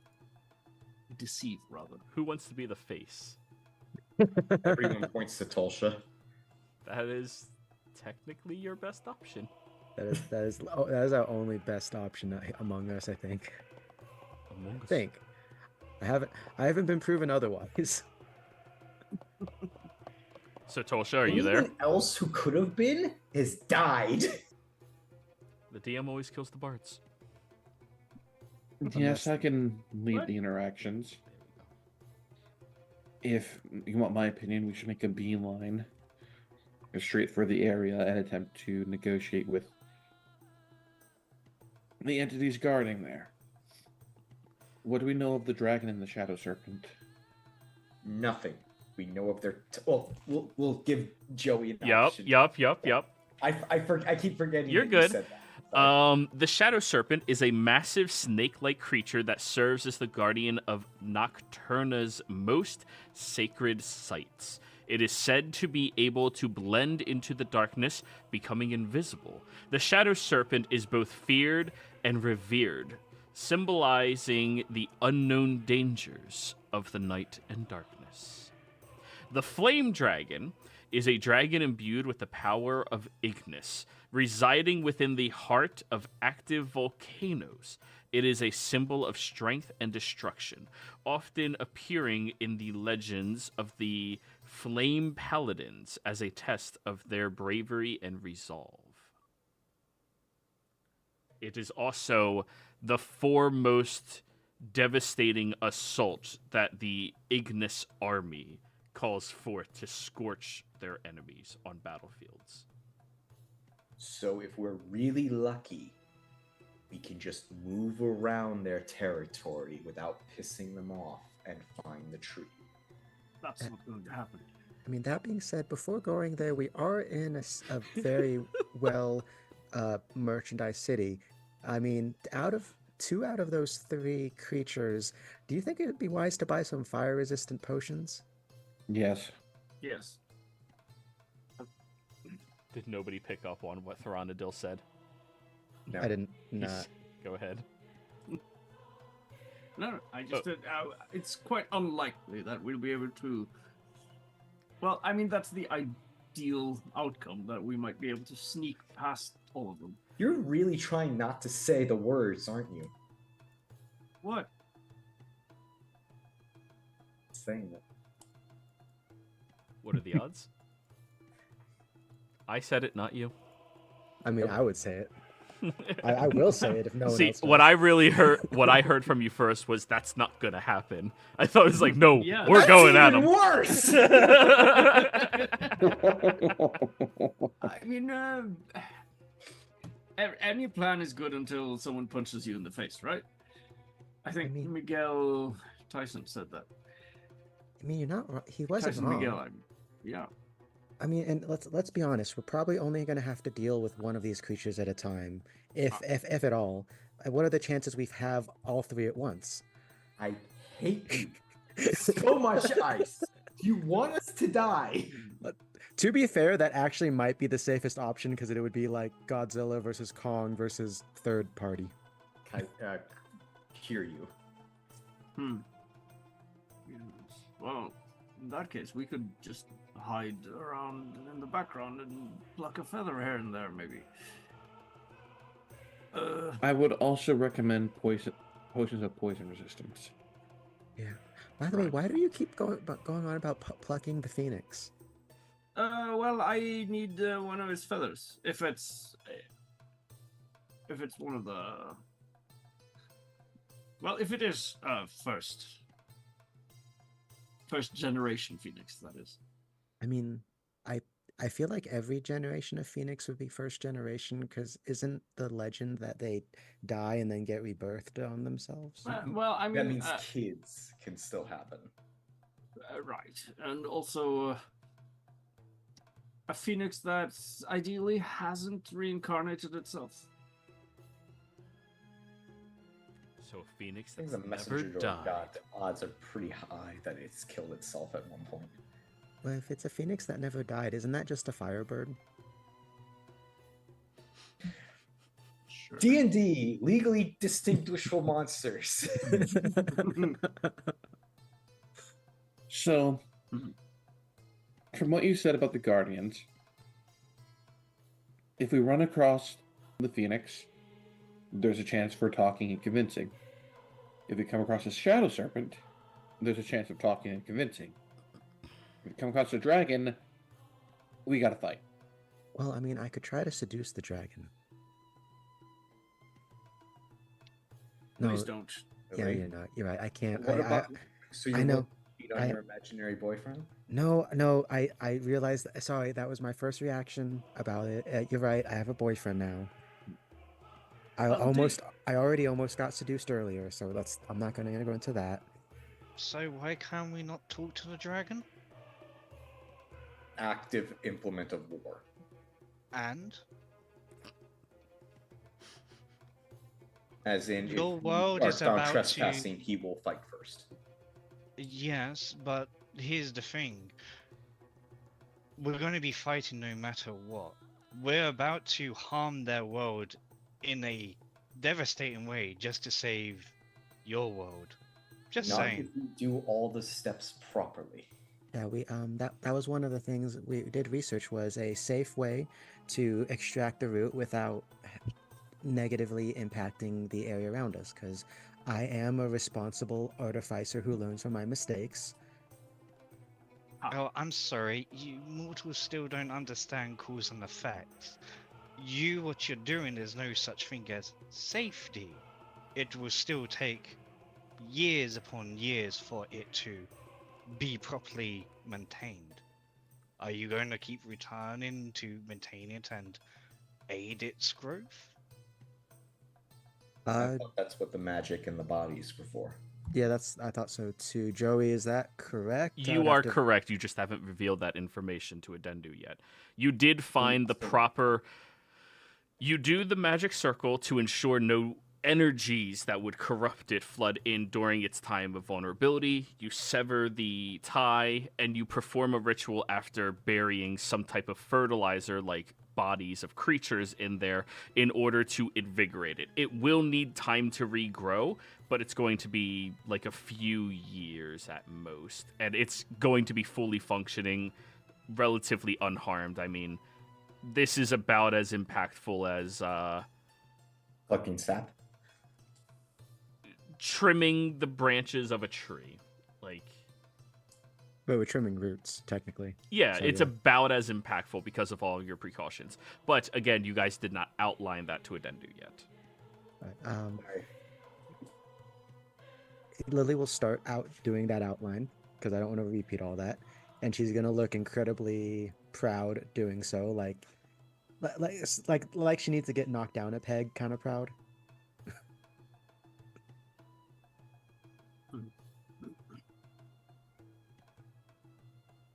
Oh, sorry, was you speaking? What? I just explained the whole. What? Ah. Immediately knocked down a peg. Right. Well, I still do think sort of that we're taking a bit of a long way around. If it would be possible instead to merely transport the reactor someplace.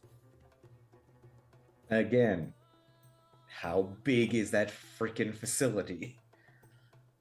Pretty big, and I Well, Just it's not teleport like it to big that things. world. What were you saying, Adendu?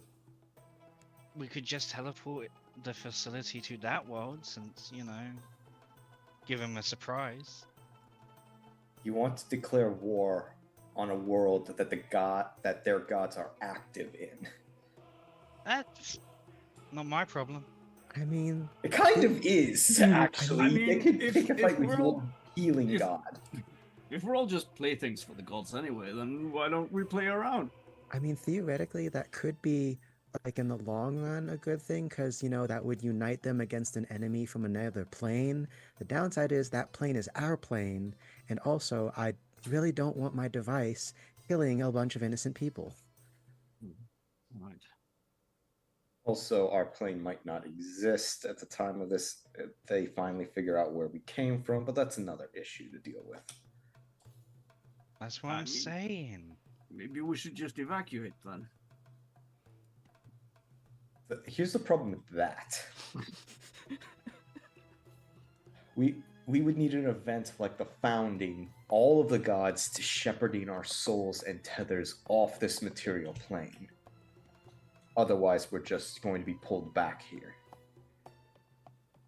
But what if I shepherd their spirits to the plane of the dead?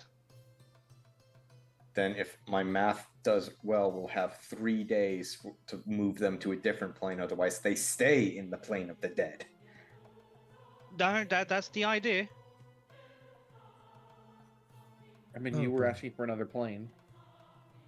Well, let's back to the topic at hand, Thranduil. Yes, I already have an idea, or that's my last resort is to transport my facility. But our current plan of action is we're going to go and safely extract a root from in Condrix. Right. And hopefully we don't get killed by one of these creatures that inhabit there. And if you need a targeted plane suggestion, I recommend right behind Zahir's head. I mean, What plane of existence does Zahir live in? Tulsha? You do not know, Tolsha. But I you don't could know. try to find out. But I could try to find out. Question, Do, Lily. go on, do it. Guidance. Let's see you do it. Divine No. intervention. I'm just Lily, imagining. What are the odds your explosion can wound a god? Oh, that's pretty high. Yeah. Well, you know, there is something called the Shadowfell. I'm just saying, the Raven We already Queen would talked love about it. Yeah, we talked about putting it in the chaos part, but what if we Okay. just set it directly in the throne room? I'm just saying. I mean, This bubble does prevent the vention, right? Yeah, but I'm pretty sure Okay. you're. I feel like I need to find a way to satiate your guys' bloodlust towards the Pantheon. What am I doing? I'm the same one here. so Lily's Necromancer Wizard is the most sane person in this Yeah, party. the no, wizard's Lily like, was the a- gods aren't that bad. The clerics Yeah, are like, Lily down was- with them. Lily was about to say like, no, I don't want to hurt the Raven Queen. I kind of owe her for allowing me to come back. Is this a ploy to get your boss's old job back? Thorndale, what were you saying? I do think we're sort of a bit off key here, but I was thinking if we were to transport it somewhere, it would have to be to the Abyss. Just find the most concentrated mass of demons, blast them all. You know, I honestly wouldn't be against that. I mean, I know a guy who knows a place in the abyss that we could just throw it. I mean, I'm actually okay with that idea. Maybe it's even possible to like sever the Abyss, kind of. We don't want to do that. We don't Yeah, wanna do that. that sounds like a bad I idea. know enough about the abyss that that's a bad idea. Listen, the person who's all about death is telling you that's not a good Good idea job. because that was means the DM again. I was originally terrified that the Friday game was going to end the universe and cause me to reset. Y'all are gunning for their spot, huh? Hey. If they think they if can the end the exi- universe, if we'll this do it doesn't exist faster. anymore, Better. it's These are all ancient just state, right? hypotheticals. Sure. Lily, Yes. what do you think of that idea of putting the bomb into the abyss instead of tracking out to, you know, finding a route? No. I mean, last resort, but We might not have enough time for a last resort like that. Well, we can I- ask the people of Lyceum to just prep a circle. We'll just ask Argon later for the coordinates. yeah, no. just in it's, case. one That's fair. Look, I know a priest of Asmodeus, so we can have a more targeted area, so that we can help them. Wait, are you Good. suggesting targeting Asmodeus? Because I'm pretty sure he. No, would. no. No. He would be an Priest- ally the priest and. we met to get coordinates. So, Mm. ask a priest of Asmodeus on where's a good location in the abyss to just nuke the demons.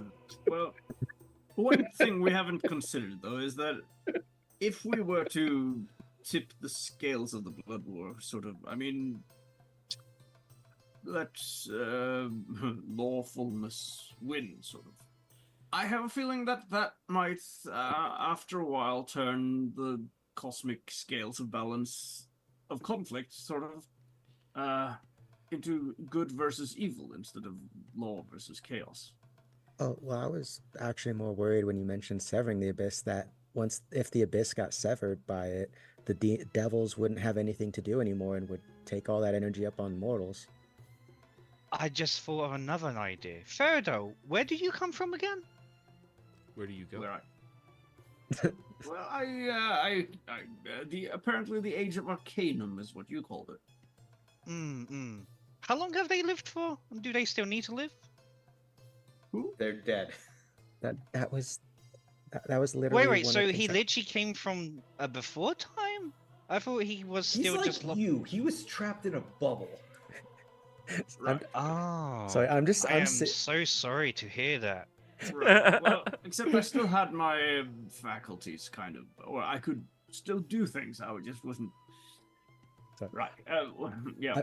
I'm seeing the plot twist here is we fail to do all this stuff, so we get with the god of time, and we send it back to the Age of Arcanum, and that's what caused the cataclysm. Yes, I like it. I love it. War of the Gods is caused because Thorndale wanted to stop us from doing this in the future.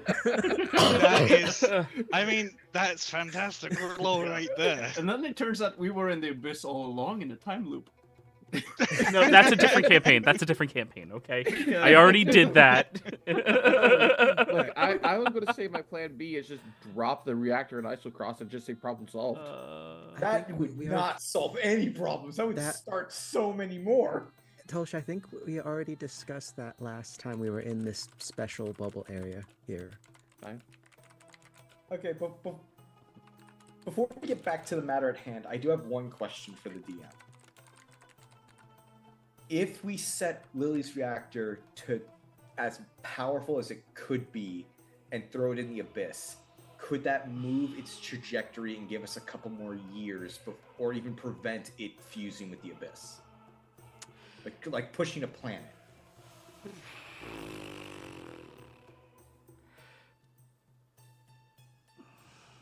Oh, he's thinking.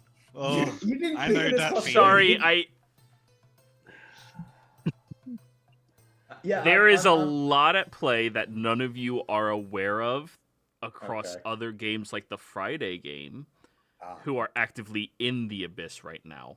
It's not gonna be them. Hey, I mean, No, I'm not saying no because I'm thinking. Just pop in next to them. Oh, hey guys, can you hold this? One Thanks. place Pop back out. won't affect Yeah. them. We can just Go sell ahead this again, whole thing Marion. at that interplanetary market thing. There's okay.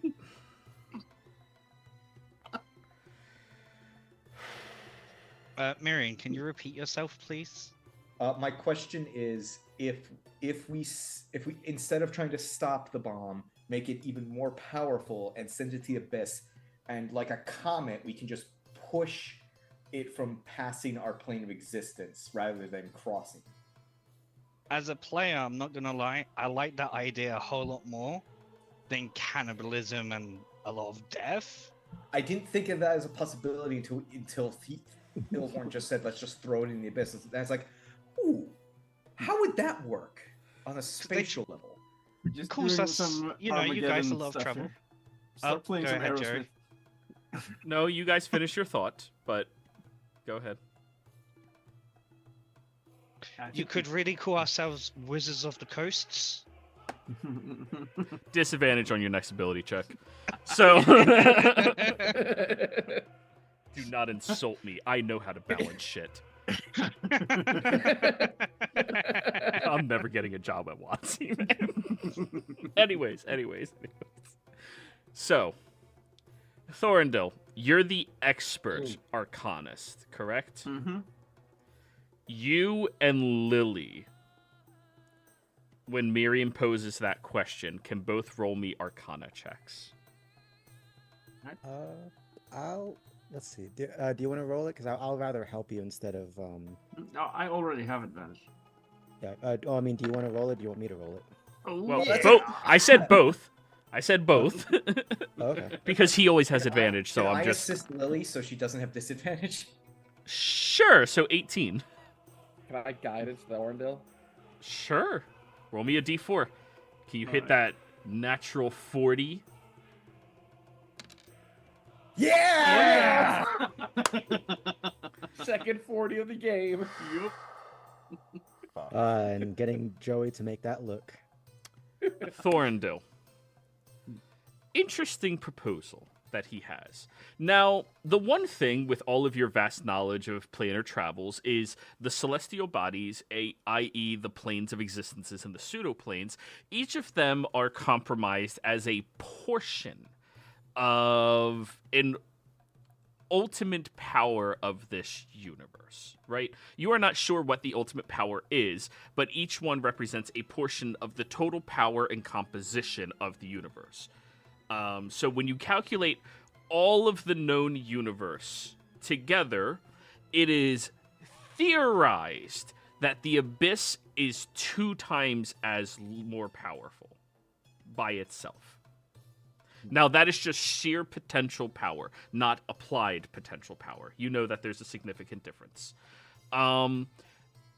Based off of that facility, you've seen all of the work that Lily had out there on display. You already mapped out a bunch of it.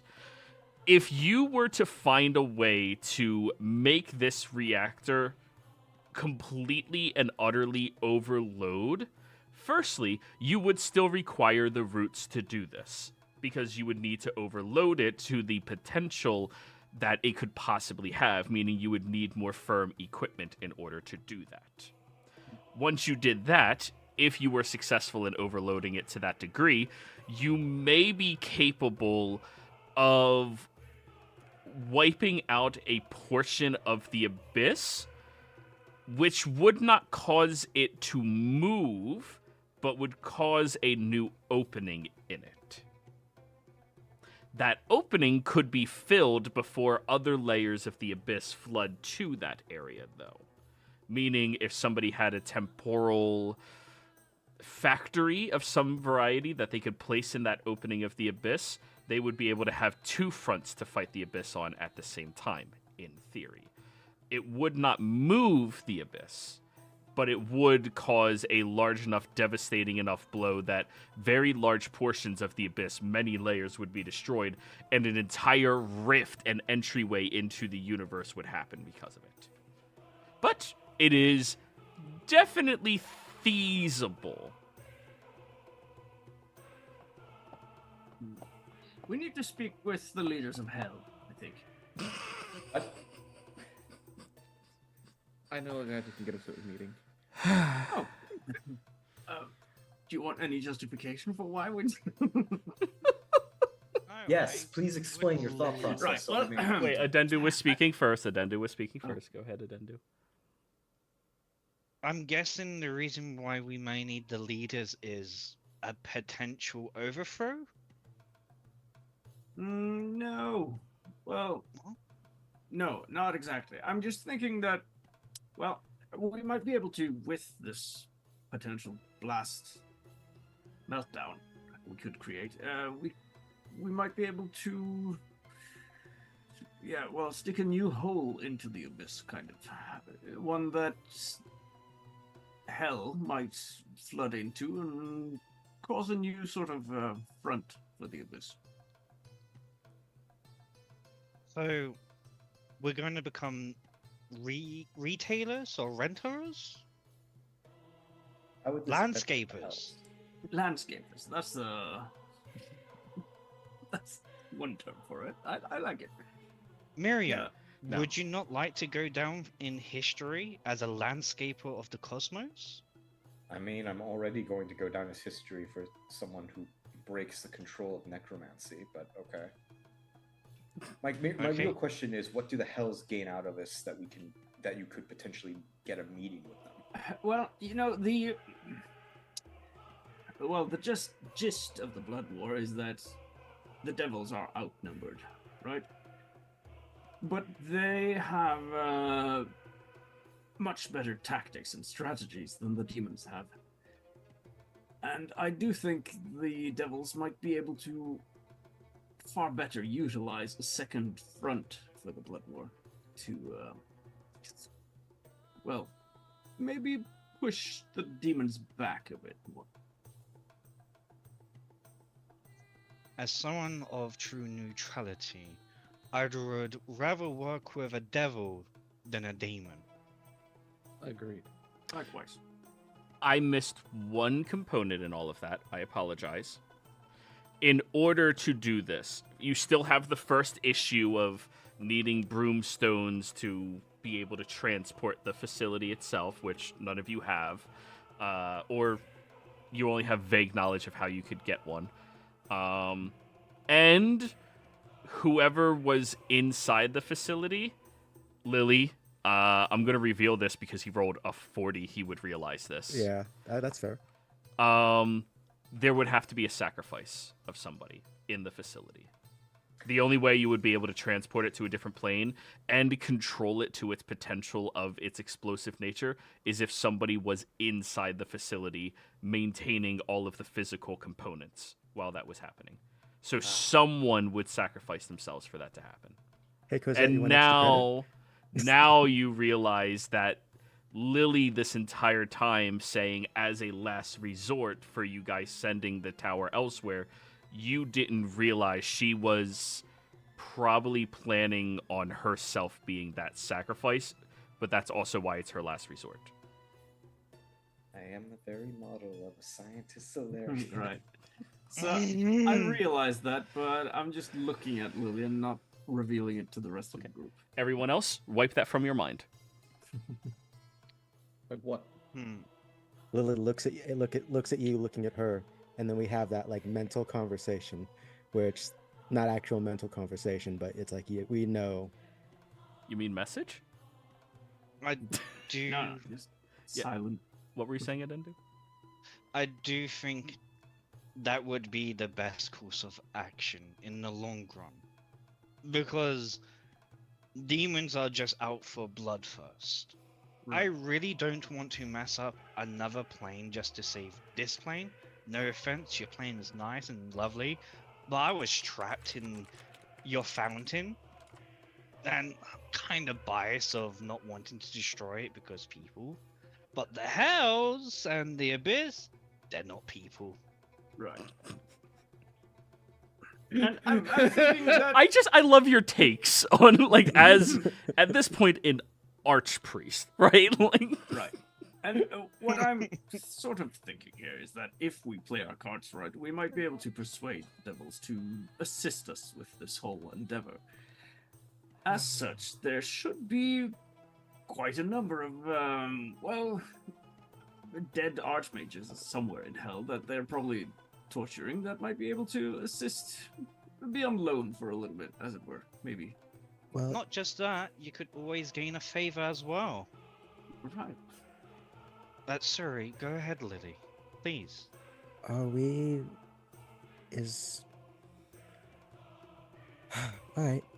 Is this plan to blow up my generator and stuff in the abyss or wherever really is this really something that we're just dead set on? I have taken it to account as a last resort, but I am willing to do it. It's just, one, I'm not going to trust my device with a devil or a dead archmage in hell. So, yeah. No, I'll be with you to the end, as I said before. No. Well, how about this? We'll try to get the route, and while that time, you and Thurndil can work out the mathematics on how this plan could possibly work. Right. We have 6 months. We have time to do both. Right. And Okay. as you say, it's a good potential last resort. But even a last resort needs to be prepared to some extent. Oh, I'm fully aware of that. That's why I have left instructions with my apprentice about the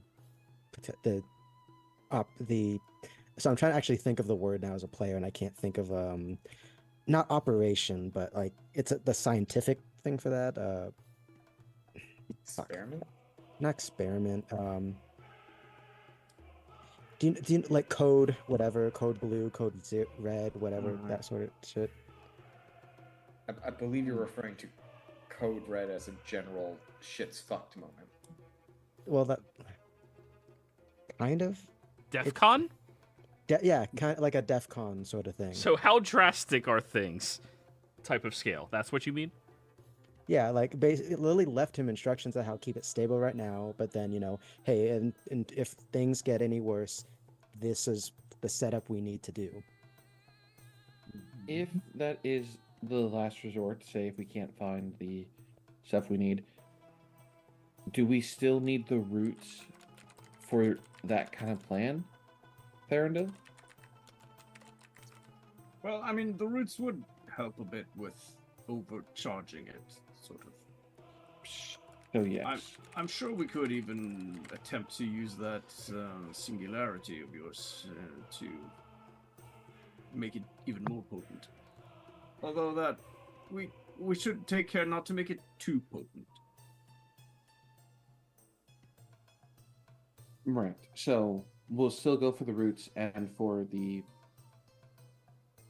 star's essence. All right. So let's go back onto that topic, shall we? And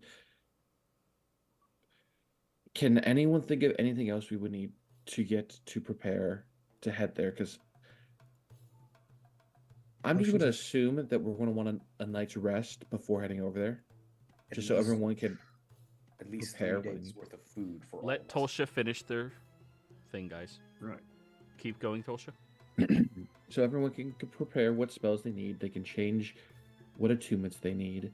We can get any food, rations, potions, things to possibly bargain with if needed, because a dragon's still a dragon at the end of the day, even if it's a very religious one. A phoenix is still a phoenix. Any knowledge we have pertaining to any of those creatures would likely still apply. I think I mentioned fire resistance potions seems like a good option.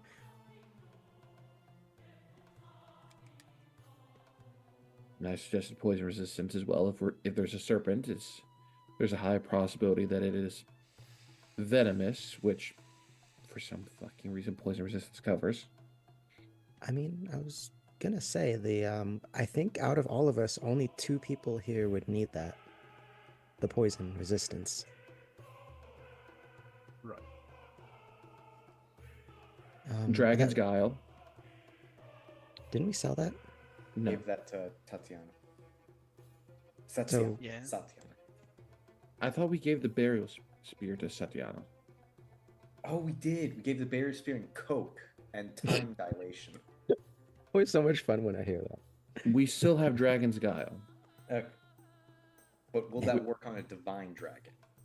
It works on on a Wait. dragon. We also wait. still have some cocaine that we can use as bargaining chip too. Quick question. You said the divine dragon. Is it actually divine as in deity?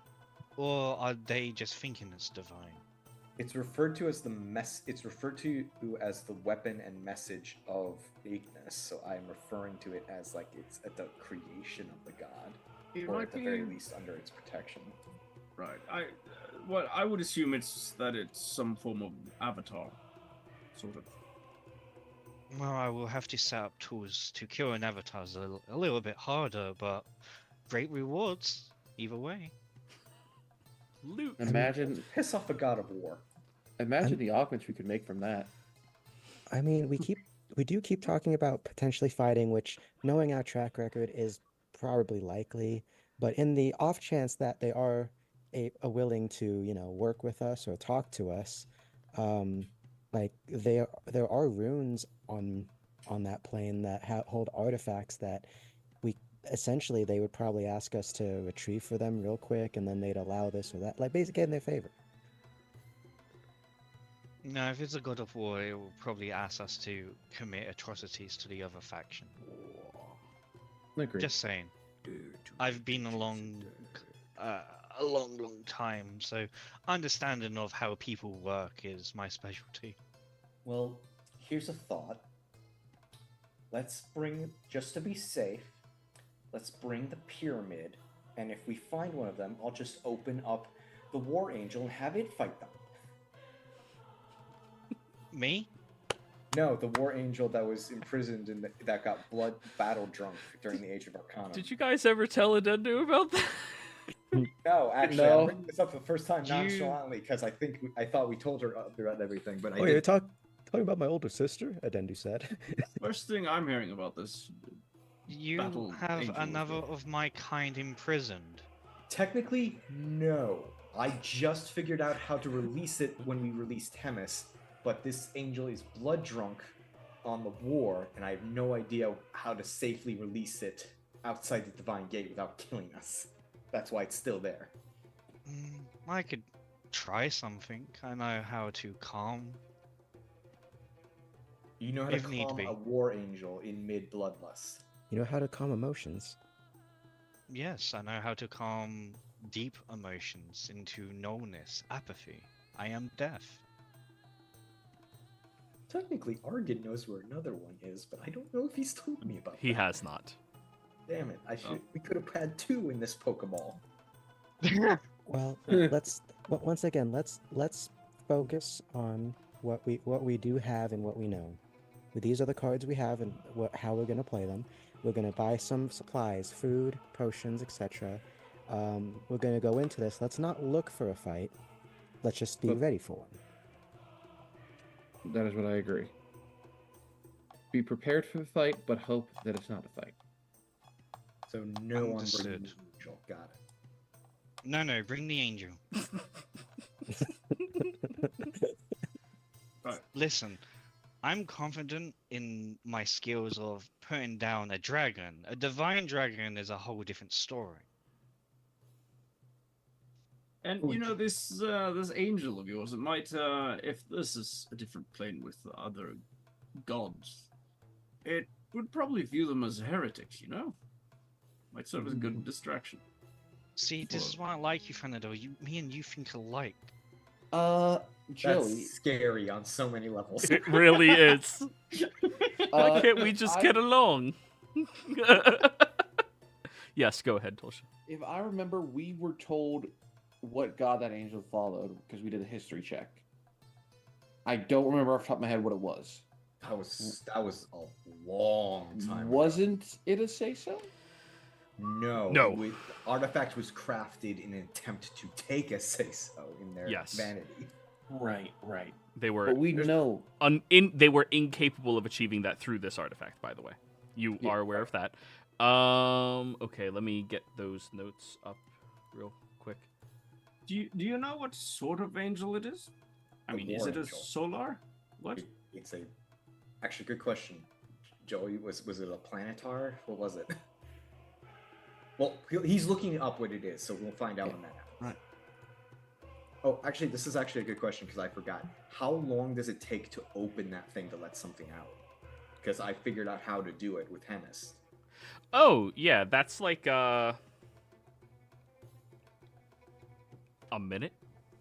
Okay, so I need a minute to go through the settings, not get sucked in, and shoot something out. Okay, is that Okay. I thought you were just gonna Pokeball it. No. I mean, it's a very spicy Pokeball is what we have. I can give you a minute. 1 second.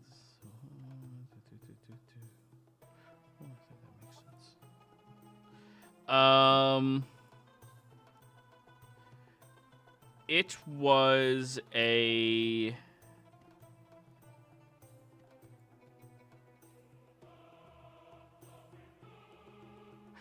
so the specific classification is a solar angel, but it was referred to as the Battle Force Angel. It is a solar that was referred to as the Battle Force Angel. Really? If that helps. Go ahead.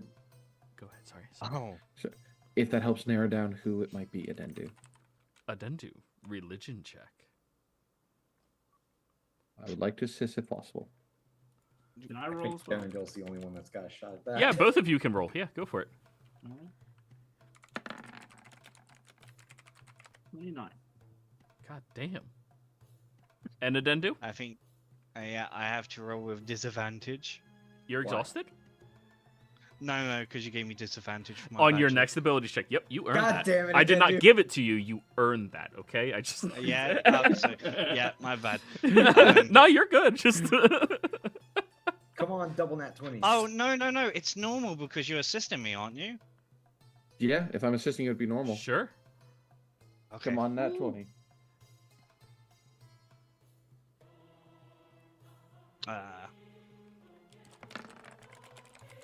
Nope. 18 still not horrible. Yeah. Both of you would know from that era, based off of the description they gave you, that angel is Zadkael. And relation to Zariel? Yes, actually. Oh, no. Thuranadil, Zadkael is the older and far weaker brother to Zariel, who you believe is still an angel Oh no! of the Right. heavens, serving under, I believe it is Erithus, the lawbearer. Yes. So if Right. anything, this could get us an audience on the first layer of hell. Well, Battle Force Angel. It does sound like it could be Zadkiel. Zariel's older brother. I'm sorry, what? Are you talking about the Archdevil's older brother? What? No, she's an angel. No, she's a devil. Well, No, she no, wasn't. The Angel. leader of Avernus. I assume that No. level 1 is common knowledge. Hang on now. They're both sworn to Erithus, the lawbearer. Do any of you speak Infernal? As in, you know the language. No. I can read it, can't speak it. Anybody who's trained in religion would at minimum know Zariel is the archdevil of the first layer of the Nine Hells. Okay. You're not sure of the story behind it, but you know that much. No, Zariel is an archdevil. Like, do you want us to descend into Avernus to show you? I hate you so much. No, I don't believe that. How? We don't know. She's always been there as long as we've arrived. I thought you were just born into that. No, they were literally one of the most devout. Tulsha, do you know anything of the story of the fall of Zariel? Can I make a religion check, Joey? No, this is one of those things that unless you knew the language, you don't really have that much information on it because you didn't spend an obnoxious amount of time. This is like Wait, deep lore. we can bring in Corzette. She's a tiefling. She might know. Or we could cast sending to Zariel to ask her. Sure, I mean, why not? we Good haven't sending never hurt anyone. I attempt to do that. Okay, what do you think the odds that either of you know Zariel? Because you have to know and be familiar with an individual to do sending. So, self-reflect. What are the odds you both think that you know Zariel? I mean, Lily's pretty much her avatar at this point. No, I'm talking about the two No. ancient fucks. I mean, You guys self-reflect on this. What do you think the odds are? I want 69 all to the say time. like 65% being back in the days in itself interacting with other angels of different pantheons. I mean, one of death, you have to interact of. Oh, this is your follower? Okay, they go to you. Oh, this is your one? Okay, here you go. Fair enough. All right, yeah, okay. Back in the day, she just comes up to Dendu. Hey, Dendu, I'm gonna go slaughter all those demons. You wanna come with? We'll compromise at 60. Okay, that's fine. Roll me a That's D100. If you roll a 60 or lower, or a 69, you are successful. And how about you, Thuranadil? Just in case. Don't roll yet. What do you think your odds are? Not quite as high, but maybe like 15 or something, based on the fact that my wizarding master would probably have summoned some celestials, bound them to some magic circles at some point to do some interrogations and interviews. Okay. That glitch had to be invented somewhere. So Adendu, D100, 65 or 60 or lower, and 69 is success. Thuranadil, D100, 15 or lower, and 69 are successes. All right. Oh well. Damn. Well, that's good. No, Yeah, I said no. or lower. So you're in that okay. spectrum. Go ahead, Thurant. Hey! No, that's a D15, Hey! sir. That's a Hey! D15, that's a sir. D15. Nice try. Watch it be another 3. Watch it be another 3. Gets a nat one. Actually, that one still succeeds. 60. Oh. Okay, yeah, So unfortunate. So yes, Adendu. Let me come up with some bullshit that makes sense. That's fine. So, you were not a major component of the wars on the battlefield. You were more of a targeted angel, and not exactly an assassin, but like a targeted missile sent after bases of operations, multiple individuals, things like that. However, sometimes you did have to work on the actual battlefields, where Zariel was among the most beautiful, the most pristinely kept towards their devotion to their god, and destructive angels in all of the Pantheon.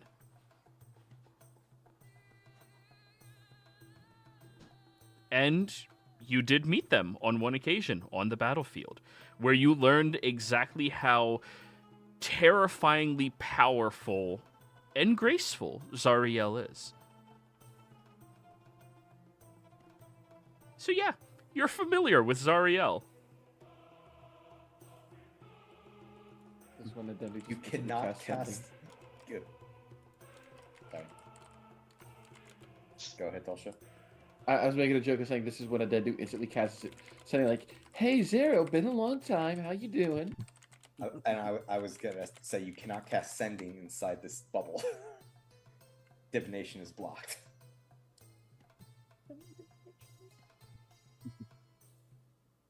Well, I do Something's know easy thinking. them. I've met them on the battlefield once. I could try and contact them if you want me to. How about we If- hold that in the pocket if we need to make the bomb plant work? I was still gonna say, hey, you could let Zero know that we found her sister, Brother. that we found their brother and wanted to know the best way to calm them down before they go on a crazy warpath. I mean, would she want him to calm down? If he's full blood ridden and is released in Avernus, he could be the twin ruler alongside her. Have fun with that thought, Joey. Well, I mean, if she has fallen from grace, perhaps he would be the nudge she needed to get back to, back to her own self, old self, as it were. I mean, yeah, Farandel might be right. I mean, if I lost my siblings, which I have, granted I had a lot of time to think about it, maybe that is the best way. The faster we do it, the better as well. This. Then, You then first, we can Miriam. go on- Miriam was speaking Oh, first. yeah, Go sorry. ahead, Miriam. This has so many ways it can go bad. Yes, as all things D&D should. Nice, how we do it? Yes, and then we blow up the abyss so that Andedu can become Death, the destroyer of worlds. I mean, a Dendu is gonna do what a Dendu does. Then do that. Mm-hmm. They're going to a Dendu it. But of course, Muriel, you're the one with this information. I will go on your command if need be. Think of what you would say to convince her, but I feel like Plan A is still prevention and utilization of this technology. Plan B is using it as a weapon against the Abyss.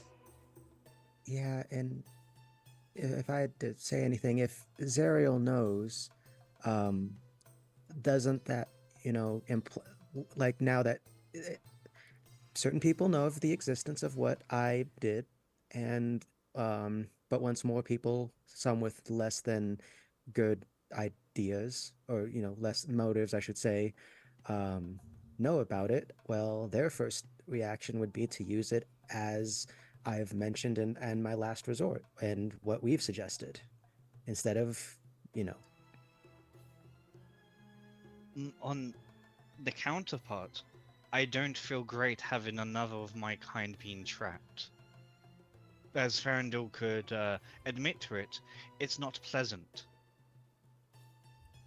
No. But, I mean, your entrapment was probably quite different than mine, I assume. Yes, I was given my actual lifeblood to infuse other people into youth. Right. Well, I was sort of stuck in a magnificent mansion. That didn't. That doesn't Go seem away. fair, my guy. That doesn't seem fair. Well, I did run out of reading materials at some point. One's had to Martha Stewart on house arrest, I had to and start the other writing my one is own. Guantanamo Bay. Like, No, hold on. Thorindil's that guy from the Twilight Zone where he has all these books to read, but his glasses break. Oh yeah. Oh. Oh. oh, that was a good episode. That was a good episode. So, in all honesty, I would rather free them just out of my conscience, knowing what you've just told me. I won't enforce it upon you, but let's just say it will happen. I will say, can we, like, let's add this as a potential sort of, ammunition in our metaphorical gun, so to speak, as, like, I thought you were just going to ask Zariel if they're still an angel, but if we're mentioning her brother, that might be, well, like I said, that might motivate her to come after us. Well, I would suggest that we take a chance to speak with Zadkiel first. If we were to get the best of both worlds, sort of, we would ideally release him in a place where his bloodlust or battle lust could come into play, maybe to our advantage. Then, if the battle is won, maybe that will suffice to calm his bloodlust so that we can have a conversation afterwards. Yeah, I actually agree with Thorandil on this one. If we are going to release Zadkiel, can we do it on the plane where there is already a bunch of wars happening? Just because, I mean, one, they'll fit right in, but two, our plane's already been sort of, it's gone through some ringers. A couple years ago with that whole, what was it, Vorvik situation. Recently, like last year, we stopped a lich. I mean, hang on. What's these naming conventions are weird to me. You said his name was War Vehicle? Do you know who Warwick is? Vordvik. Would he know who Warwick is? You wouldn't, but Adendu, I'm gonna say you have a 90% chance to know Vordvik. Actually, no, that happened after she ascended, so neither of you would know. Okay. Remember, he was a servant to the Raven Queen, so when she ascended is when he became her angel. Right. Adendu just like, No, go ahead. No, oh, it's just to make a joke that Adendu knew him as a pipsqueak. He's like, oh yeah, just this little kid following me around, this mortal dude. I What about wasn't him? thinking of releasing them, but handing them over to their big We are sibling. not handing over a singularity to an archdevil of the hells. I mean, no, I agree with that, but at the very least, we could.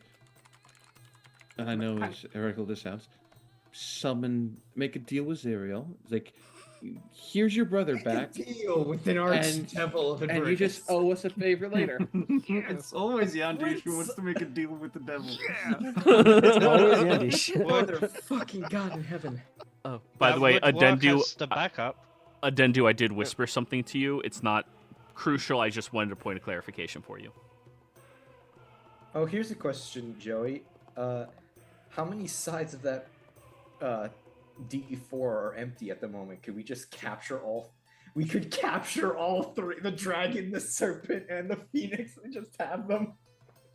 Ah, yes, let's destroy the power balance of the world.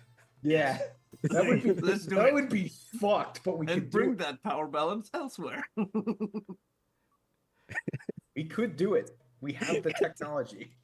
So, like, I'm not saying this is gonna happen, but now I have another hypothetical where just we capture those things like Pokemon. We have to go last resort, go to the abyss, release them in the abyss, and blow it up. It's like what the They fuck No, is this doing? is where we put Lily when she Yes, turns are you evil. kidding me?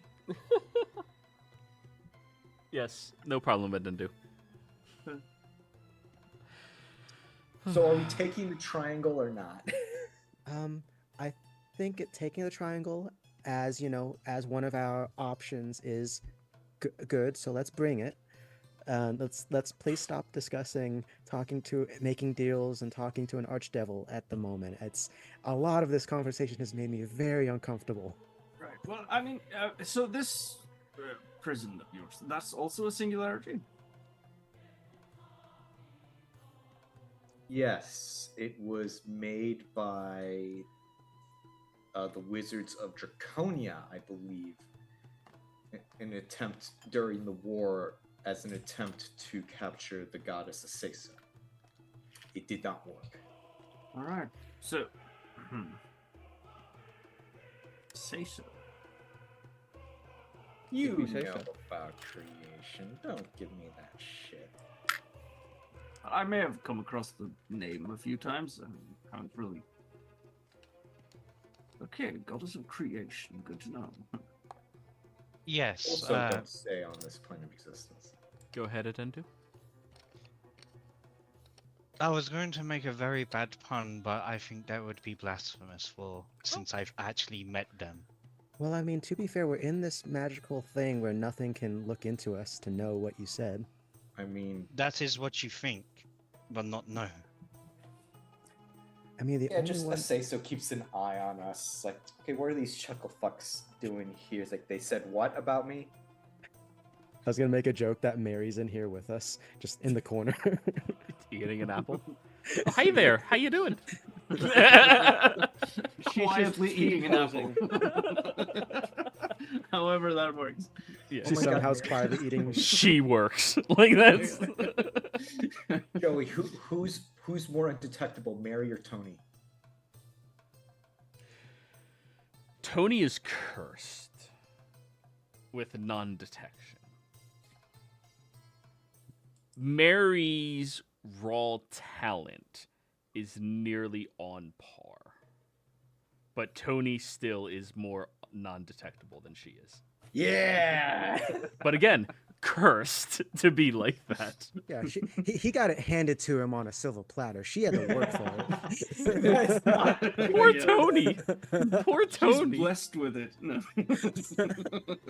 Y'all don't know Tony. it. I mean, I know the tiger. All right. So, what are we doing then? Thank Are you. we, Yes. Well, I think for the most part, we have the general game plan. We can go over the details, as we're working things through. But right now, we're going to go to Condrix. We're going to hopefully talk to one of these factions or beasts or whatever. Probably have to fight them. And then we're going to find this root tree, a primordial forest, get a root, and safely extract it. We might need some help with that. That's why I mentioned maybe getting help from a faction. Or we kidnap a druid or something. Well, maybe ask a druid for help, then maybe kidnap one if that doesn't work. And then, then we go back here to figure out how to get to the Astral Sea. But before that, we're taking this day to get supplies and then we'll magic to Zarzith to pick up Triangle. Then we rest there, then teleport, then plane shift. Also technically, you said we do have a 3-day time limit for the plane shift, but When we get there. when we get there, but then once we get teleported back, we could just plane shift back there, right? Yes. Actually, is there temporal sickness for travelers of going to material planes? Is there a cooldown period? When it comes to going to prime material planes from one to the other, there is sometimes a sickness, but that usually fades within the first day. Unless you become an apt traveler between the planes and realms, which right now only one of you is. Thank you. someone who's been training for it in secrecy. Wait, I've been to Shadowfell, whatever Trent's weird pocket dimension was. Not a prime material. Not a prime material. What about in front of a say-so? How's that count? Is a prime material. Okay, so I have a little. A little. But one of you has backstory. That means you're immune to it. Well, thank you. Yeah. Gee, I wonder who it was. The So- wizard that came from a different era of magic hopping, or the skeleton? Actually, it's Tolsha. You guys never got that deep into her backstory, but Exactly. Hey, all we needed to know was about her toxic ex. Look, True. I've literally been carrying the reality singularity on my back for over a year now. Dude, isn't that so right? Everyone only cares about your toxic ex and not anything else about you. Like, that's your whole personality. That is so rude. Anyways, we're Right? going to end the stream here, and off stream, we are going to have you guys speed run through most of your preparations and other things so that when we come back next week, we're jumping into plane hopping. So, players, thank you very much for playing. Viewers, thank you for watching. We'll see you next time. Goodbye.